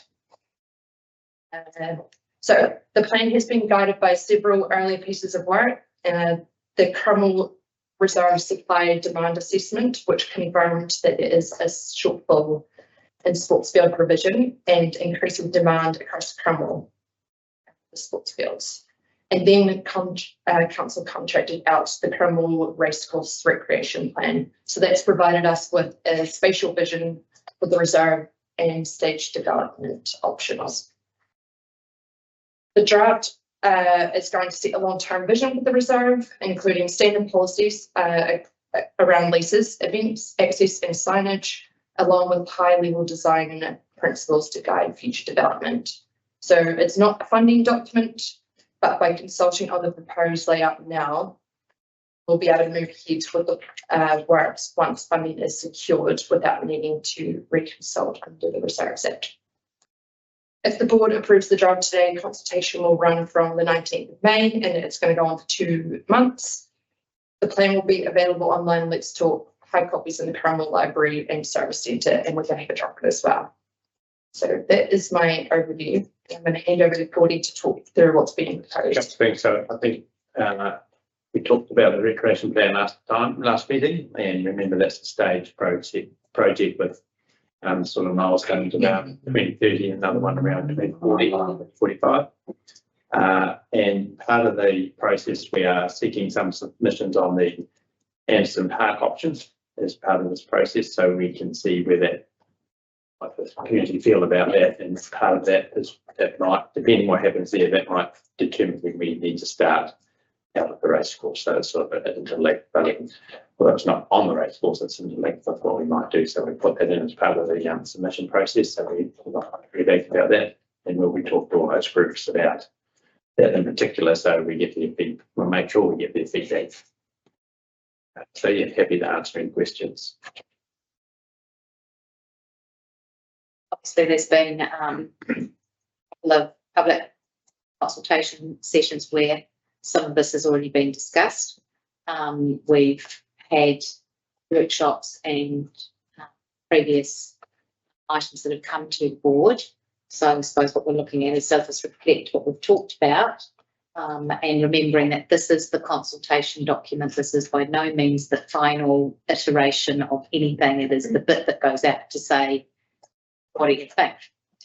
And we then take that information to pull together that feedback. So is there any discussion? I think it's important to note that we really need that feedback. We can only do what the community are telling us, and just because we hear from one group that's very loud doesn't mean that they're the most prominent. So really getting that spread of all affected parties and people who don't even think they're affected. Is this going to get caught up in a whole lot of other consultations going on at the same time? Because trying to avoid that. Yeah. Yes, it's going out sort of in 2 more weeks. So the audit's done well. I think it's going out later this week, and then we'll cover the following week. Yeah, there's a lot going on. So it's not sort of stop. But pushing that and really getting that to all of those societies, the clubs, the youth, the clubs, societies probably need to get secondary thought. Yeah. Because obviously their teenagers are high users of. Yeah, all the groups that came to their workshops will be in the equestrian club in particular, and and the associated, all their sort of members as well, and then the general public, and they're trying to feed that out. We can only consider what we hear. We know what we think and we know what we've been presented, but we can only consider what we hear to make that decisions on. So it's, and there'll be hearings Decision meeting, something that comes in. It's separate hearing probably. As they have the opportunity to speak to their Yeah. submissions. To set a good benchmark, I think we've just done one, the lower Manawatu had 71 submissions. Yeah. So, yeah. Yeah, so we would need a day. Yes. Yeah. Who wants to speak, but yeah, if you want to speak. But recommending people do speak to the submission as well, Yeah. not just copy and paste somebody else's text and then walk away and done. Like that interaction is actually really invaluable stuff. Pushing that's was what we can sit here and listen. We want to listen to something robust, don't we? Absolutely. Yeah. Okay. Yeah. So that takes us to our recommendations on page 31, that we receive the report, set the level of significance, approve the draft Cromwell Racecourse Reserve map plan 2025 for public funds. Can't say that today. Public consultation according to section 41 of the Reserves Act 1977. The land is legally described as lot 1 DP 301554 from the district. Certificate title 6474. That's agreed from the Commission Board to hear submissions received on the draft plan. Over and seconder. Thanks, Sarah. Thank you, Cheryl. All in favour? Aye. Takes us to page 99 and the Cromwell Cemetery Extension Stage 1. Gordon, welcome. So this is another this report that's been here a couple of times in the past as well. In 2022, the board looked at a broader plan for the cemetery, and this one is really honing it down to that stage 1, which we will need to start building in the next year or two, so before we run out of space in the current cemetery.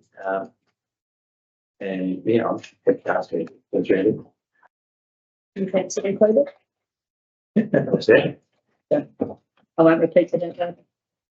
You proceed. One. Yep. There's no toilet on there, eh? No. Do people not need to go to the toilet when they're empty? We haven't had it, we don't have a toilet in cemeteries. Mm. And cities have them, big cemeteries. We don't, we get maybe average to one to two a week here, if that, over the year. So toilets, if you're going to put it in, will need to be, well, there's a cost to start with for a connection fee that runs for the user. I think we envisaged in the second stage that if we built such a thing as a crematorium or something, be part of that building. I mean, if we consulted on to Yes, and toilets and cemeteries, work out how that works culturally for some people as well. Yeah, no, I can imagine it's a problem for one person. Go off to the side. Well, so it's not part of stage 1. Right. It can, it will be stage 2. Mm. I don't see there hasn't been a need for one. We'd have to run the power, electricity, it would turn out to be public toilets, so then the cost of maintenance and all that other stuff that goes with toilets, because it's quite a busy road and you can't just lock them to be open or not open. It'd be good to know you could pop off the highway down Cemetery Road for a toilet. That's exactly, yeah. It's not one wrong for a cemetery, I don't believe, yeah. I mean, I understand, if a crematorium is something that is thought about at some point in a toilets in a facility, or toilets that could be open to the public in a facility like that. recently, just from another reserve, putting a toilet in the bike park. Yeah, we got quite a lot of feedback about that. So, going through the consultation process would be was something to go to the community and get very good cross section feedback. Absolutely, because of course with the bike park, bike park users were very, very keen for a toilet, and then you had other members of the community, particularly neighbours, who were really not keen for a public toilet. I think you got to think about the purpose of it as for, and I think for 1 or 2 funerals a week, then everybody driving from Queenstown to wherever and stopping, one year. Not solid care bus, right? And we'd have to put power into it, which we wouldn't be putting into the per se to keep stock from freezing. In the winter, if nothing else, otherwise we're closed half the year. There's a lot of sort of practical issues we need to consider about that. And there's no to stop the board looking at that at some time in the future. And the one down here was about 250 grand, I think, from memory. That was our bit of funding anyway, but we don't have that in the budget anyway to do that. Instead, the board would need to find another 250k within the budget, or probably more than that with all the ancillary utilities that need put in with it. You're talking about that 250, is that for the 5 packs? Yes. Yeah. It's a 2 toilets. Yeah. I mean, It was just one down in Alexandria as well, that's all right. yeah, and one of the river park as well. Yes, they're all around into $40 So I understand how it's a cultural issue for stage 1, but not a cultural issue for stage 2. Well, it's part of the building. It's not just standalone, and it might only be open for cemeteries there for I don't know, for funerals. I don't know. It's a long time in the future. There's fencing that's shown on these plans. There's the existing chain and stone fence, and then there's proposed. Yeah. If we're having all this discussion about how the rabbits get in, I would assume they can get in fairly easily if we're putting more chain fencing in. Is that? Yeah. Are we looking at what type of fencing? If we're looking at putting fencing in this, they don't seem to. Those two conversations seem to be happening very separate. So like I said earlier, so there's still open gates. Yeah, I know, but regardless of the gate, which is a set area, if we're looking at adding fencing to more boundary and we're looking at a fence that isn't rabbit proof or in any way suggesting that rabbits might find it slightly difficult to get through, is that best option? Really, This is, we're listening to a lot of conversation. Yeah. So here's us going, let's probably change. Going on that will get the rabbits down. Rabbit Yeah, control but if program. we've got a budget here for fencing of some description, or if that's within this, should we be looking at that? Whether that is the best option, like, is it appropriate to look at that here, or we just approve that en masse?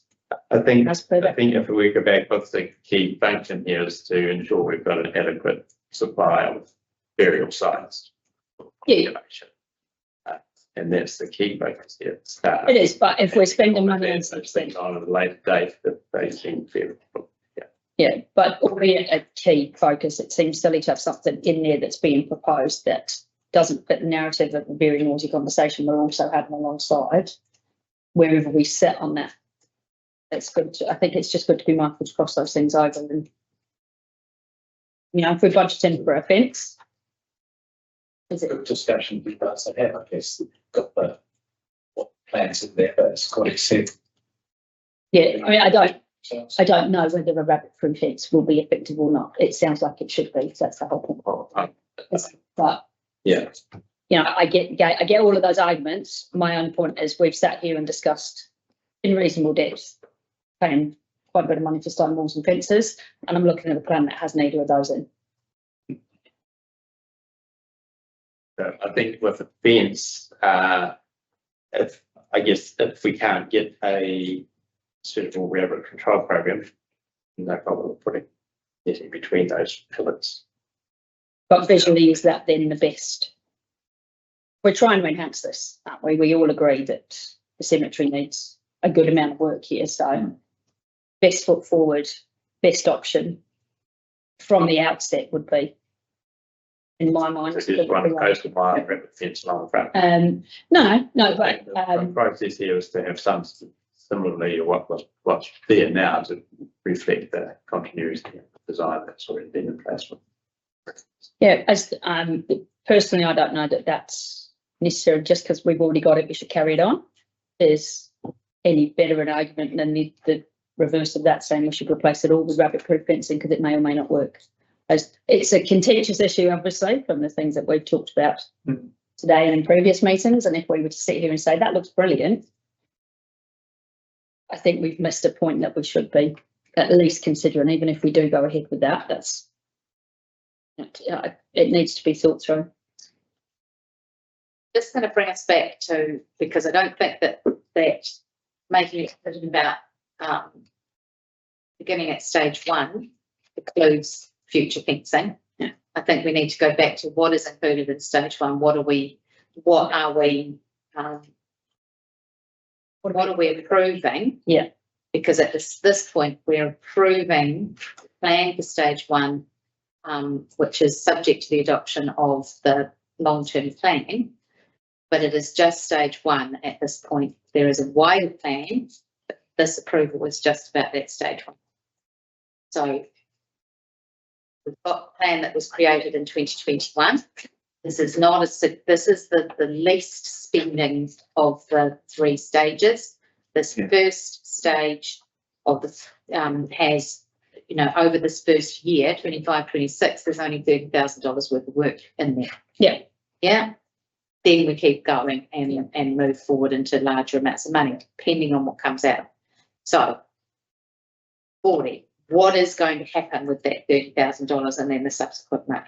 So that'll, we're going through contracts, and then also we're looking at probably starting around this time next year, so then we can flow in and balance over into the following year and do the bulk of that work, which will be, I guess, will be the tree line on that western side, and then looking at the the plantings around the outside first, and then the tree, and then the entrance and the few of the blocks or concrete beams, I should say. Well, all the concrete beams won't be laid at once.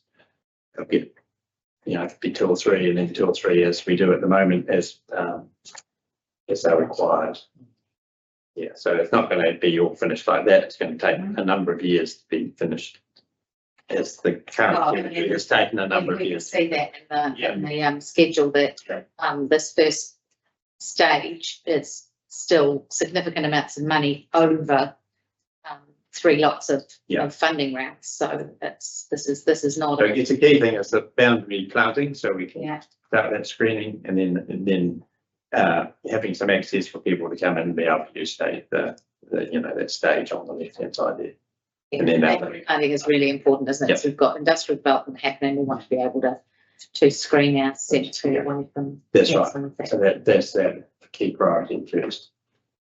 What's the plan for the big pine trees? When are they coming down?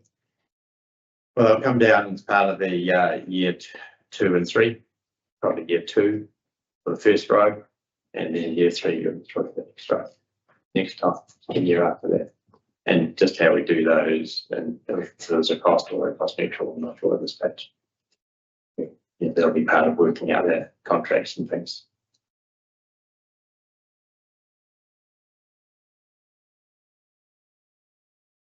So we have got some recommendations there. We know that there's conversations still to be had around, and I think that Gordy gets a very strong feeling that there are still going to be lots of conversations around fencing and rabbit populations and where we are sitting with those, so that we know that there may be further conversations coming. But in terms of the funding that needs to be put aside from the 25-34 long-term plan for the beginning of this work from the team, recommendations are on page 100. Where are we sitting with those? That we received the report and accept the level of significance and approve the Cromwell Cemetery Development Plan. Stage 1, subject to the adoption of the 25-34 LTP.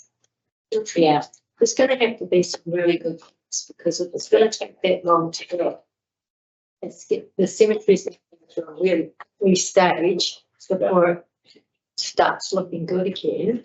You know, I understand. So I think that the public are going to have to know that as it goes through, what the vision is and how long it's going to take, so they know that in actual fact you're not just pulling down these pine trees that's going to look as ugly as sin for X amount of time. That's not going to be 2 anyway.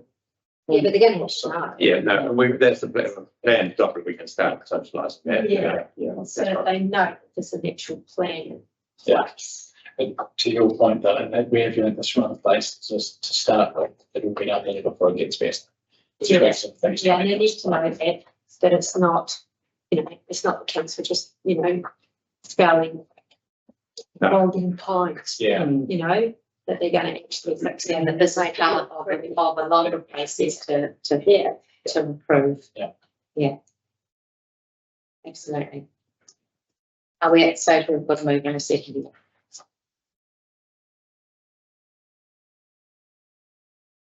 Because then you've got to go, what are the other options? Otherwise, we go back to the drawing board and we'll create a new Spend plan. 30 grand on another plan, you know. Yeah.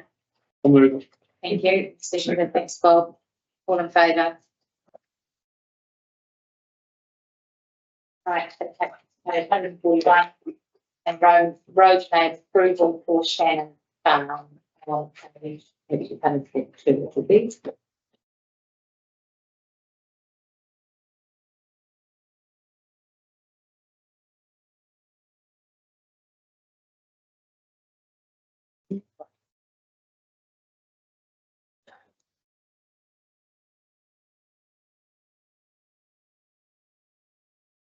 This must be all the other road naming report, don't we?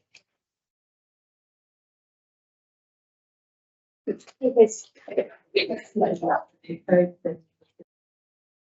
This road naming report is being presented by Keith. Thank you. I'll take the report as read. So there's big roads with the names each being proposed for the naming. There is double ups of naming in terms of option 1 for another and 2. If both of those were chosen, obviously an alternative would be to be chosen to that to make sure we're not having the same name in that place. There is just a couple of typos I have been made aware of just with regards to varieties of fruit. So road 6, the road Gold Rich Place. The cherry is actually an apricot, gold mine, nectarine, and then both peaches and road 8 are actually cherry varieties. So just a small edit there with regards to the actual variety of fruit we're being aware of. But yes, I'll hand back for any questions. Thank you. Okay. Just will find. So there are some concerns that maybe the names that have been chosen don't all reflect the history of Ripponvale and that district, and that maybe there is some rich history there that hasn't been acknowledged, and that maybe we need to do a little bit more due diligence before we go into naming some of these spaces. There probably are, if we think about a couple of the names that have been put forward on there, I know that we've had, Neil has, but he's unable to today, has communicated a concern about the proposed road names and thinks that maybe there needs to be some more time to consider some of the history of the place. He suggested Dean Riggins' book, which is about the history of Ripponvale, which may provide some names that are relevant to the district.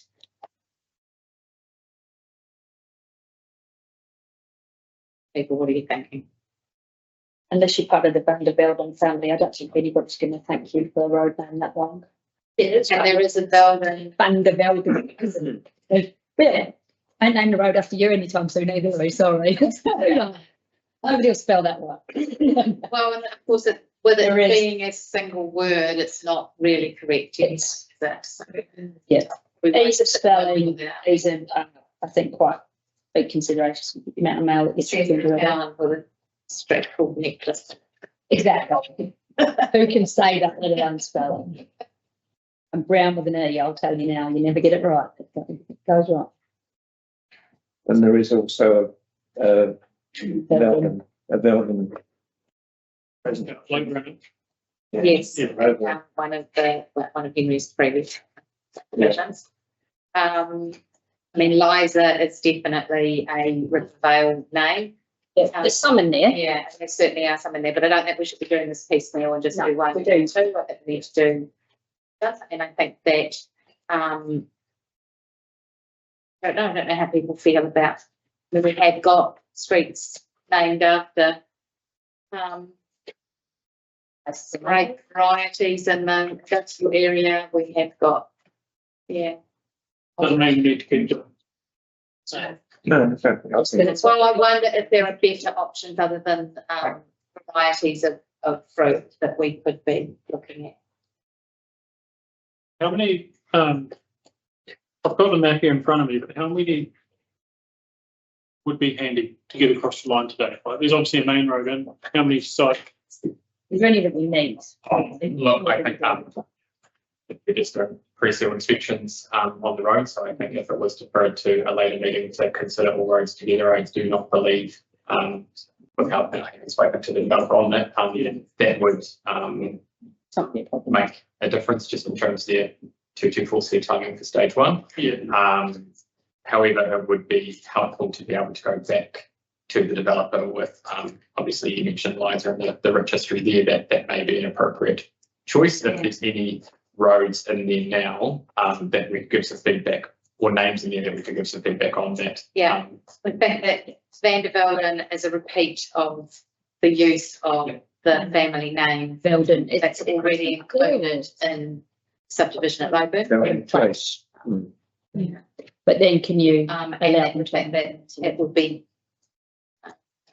Neil had suggested that Infinity Drive, he was quite happy with that. Was there a reason why he liked Infinity Drive? But can you give him That was a figures feeling, right? if you don't just abandon it? Huh? Yeah. Infinity Drive for the dead end, that's just. It's just like when we got, what was it, Fast Away and. That was fun. That was the other one. What was it? What was the other? Passed away in the cemetery. Oh, that's.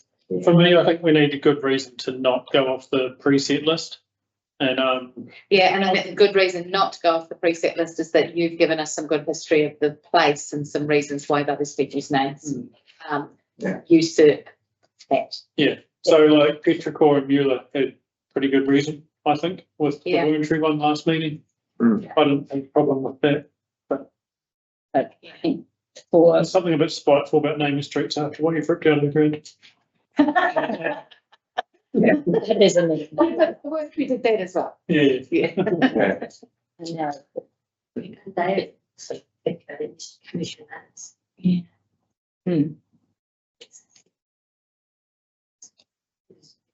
That's their logo. We don't, let's not open that. We We get can't open that up again because it's the time for living that up. Yeah, yeah, Liza Lang would be the only one in there that really says to me yes without yeah, and so I think that we everything can't. else in there. I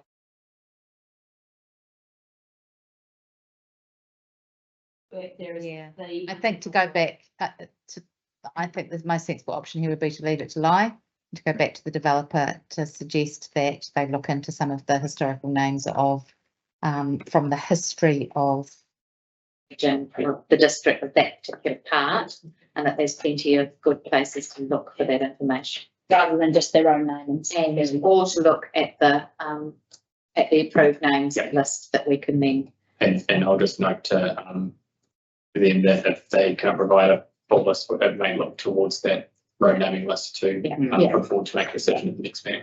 Yeah, but for them to be. And that feedback that there's double up there. Yeah. And the board thinks that the Liza family probably have had a really big impact on that valley, so. That's one. Yeah. Something pertinent, not just, we need half a dozen fruit names, so let's just, if we don't even know if the cherries are apricots or apples or oranges, probably not that significant. Okay. And then on to the next, the table. Yeah, we could move it. We moved that we made it to the last table, then move to the second. I've got these two lovely people over here, Cheryl and Elijah.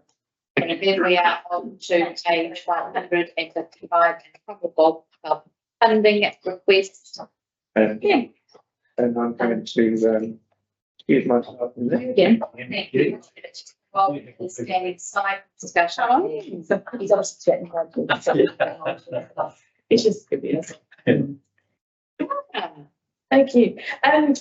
Speaking on behalf of the Cromwell Golf Club, this is very similar paper to what we've had before, and this time they are looking at us being able to fund $7,000 to go towards the turf cutter, which is going to in future save them money because they can grow their own turf and things, and it's coming from the money that they give us anyway, so it's already funded. Discussion. Over in a sector. Yeah, have the money, get on with it. I think that was a. Easy. Right against the Congratulations. Very efficient. Darling, you've got time to make up your next. In 7 years. I'll take this gas baby. Yeah. Thank you.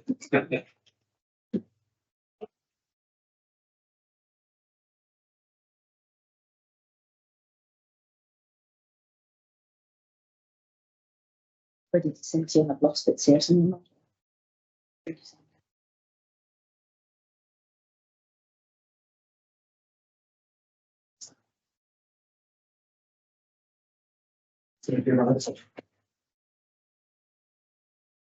The most recent thing that I have done is I've just opened in Melbourne with my so that she got to meet her great friends, which was a real joy to be able to do and to take him and his partner on that little trip. That's probably the highlight of what's happened for me in the last 6 weeks. I did attend the Cromwell Cemetery service as the community board chair to lay the wreath for the Anzac Day service on the 25th of April. It's a real honour, as always, to be there as a member of the community and to take a group of leaders from our school and the 3 schools represented there. Lovely to see wreaths made at the cemetery from some of our preschools as well, which was really very good. I thought the service ran really well at the cemetery. I think that it was really well attended. Peter spoke beautifully, and did he mention the LTP and everybody? He did. Well, invited to. Yeah. Mr. Trick there. There was a couple of dudes, Peter, to be fair. He spoke. He took it all on his shoulders and spoke incredibly well. There was a beautiful token to him from Korea community. It's lovely to see. That's really me. There's lots of other things that I have been doing and done. I'll move you. So Let's go. move us forward. We're going this way. I'll go. I'm going this way. Yeah, we are. Okay, all right, I've got some notes here. Haven't done an awful lot, but on Tuesday the 9th of April, there was a planning meeting, excuse me, with the Cromwell District Promotions Group, mainly planning the quiz night, which is coming up on the 15th of May. Peter Williams being the quiz master, being held at the Cromwell Golf Club. Fundraiser, obviously, for the promotions group, and there are still 1 or 2 tickets available if anybody's interested. Yes, sales pitch. Yeah. Well, I'm trying to generate. From the promotions group. Exactly, yes, yeah. On the 22nd of April, I attended a meeting of the Friends of Cromwell Cemetery Group, where David actually came along and outlined the plans for a brief outline of plans for the cemetery, which was quite interesting. On Anzac Day, the 25th of April, I attended the service at Bannockburn, laid a wreath on behalf of the community board, and I was very honoured to be asked to read the names of the fallen in Bannockburn and Nevis. I also read the messages from the Prime Minister and the Governor General. On the 28th of April, Peter Williams and myself met with Worship the Mayor and Peter to discuss at the Cromwell office, at the Alexandra office, to discuss the future of the Cromwell Golf Club. And that's me. Sarah? As usual, 6 weeks full of child-related sporting activities. Since Otago, again, put on a great display for the CO Athletics, hosting Queenstown and Monica. I think we do a better job than either of them are able to have. We should be very proud of what we do, and some great attitudes from the kids as well. Jimmy, awesome day. And then again on the 1st of April, Top Bike was held at Molyneux Park, and lots of keen kids showing us their bike skills, which is a great day out. Really well supported. Sports Central and Cycling Southland, I think it is, to come and run that for us. Awesome to see those outside agencies coming in and having so much to do with community, and I say at every meeting, but incredible place to live with your kids and bring them up. Nobody realises how lucky we are until you go away and see what's out there and see what we've got. You should probably appreciate that more sometimes, how much is done for people.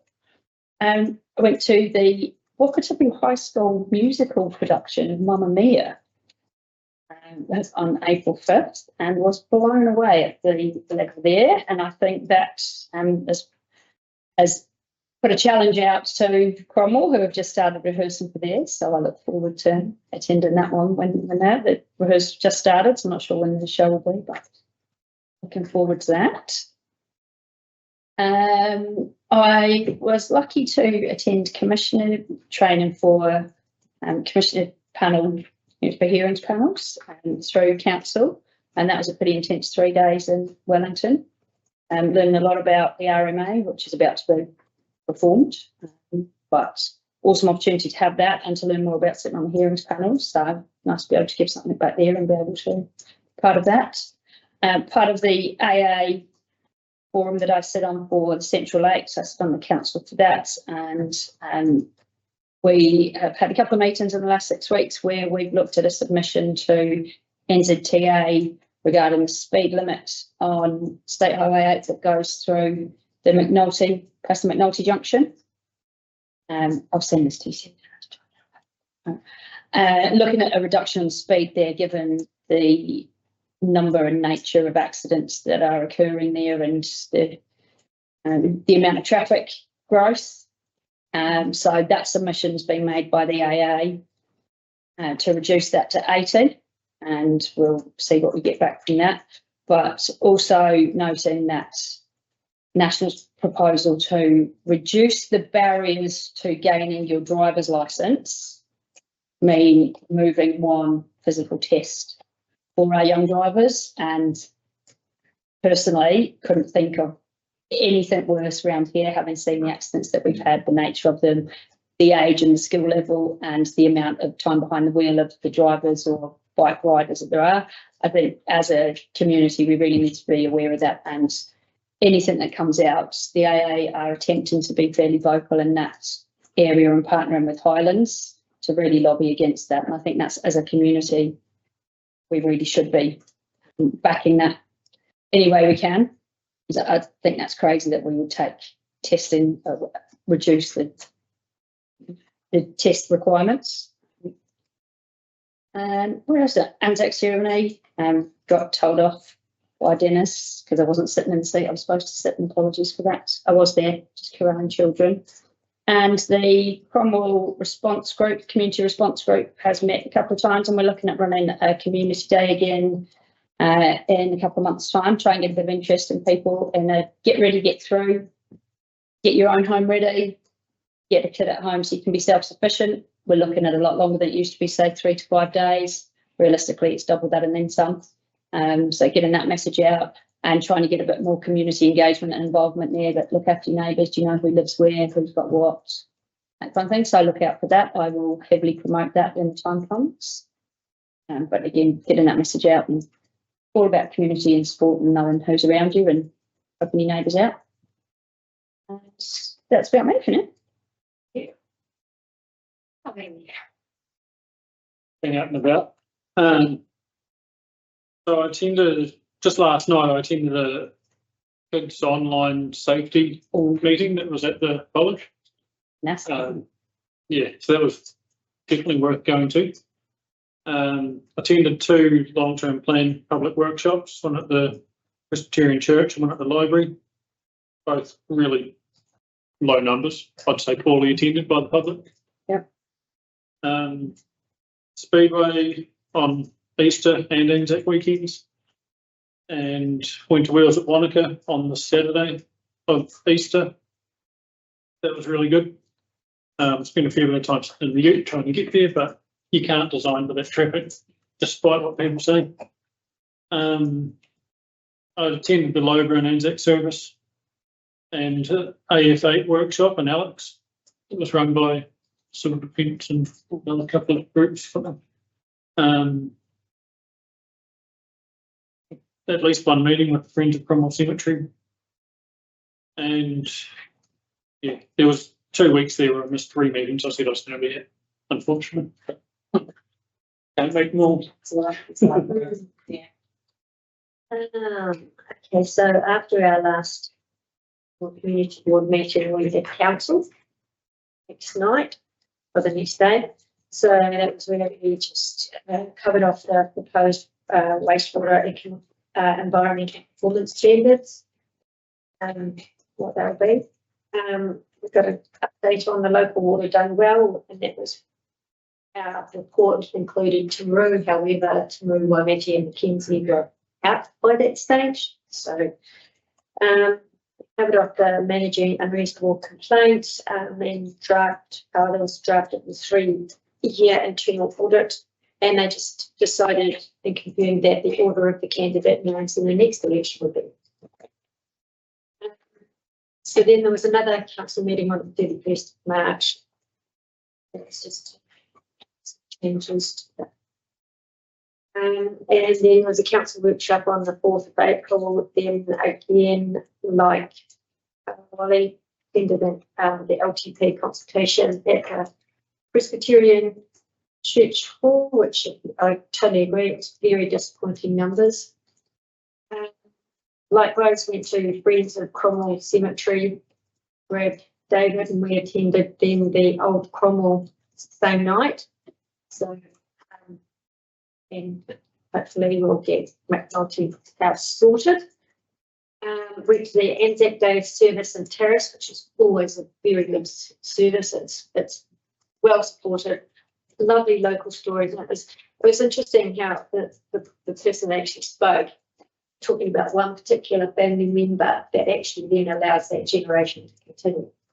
In actual fact, those that fall, that's the end of that line of the family, and it's really sad. And it was very moving. Beautiful sunny day out there. Flyover was lovely. We played, and then we had council on the 30th April. It was really interesting actually because one of the items which you would think would be more operational ended up being quite controversial, really, and that was the gambling. It was recommended by staff that there be a sinking lid policy, and after listening to some 6 different opinions, council decided to not agree with the sinking lid policy at this stage. Not to say it's not going to be looked at again in the future. But yeah, so all in all, it's been pretty busy couple of weeks, 6 weeks. Yeah. That's me. Thank you, everybody. And we'll move on a second up those reports. Thank you, Sarah. Thank you, Wally. All in favour? That takes us to our governance report on page 200 and up in the range now. It's going to be from 228.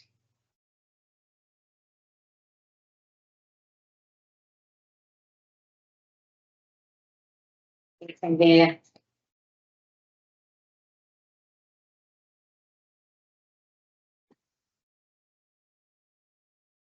You.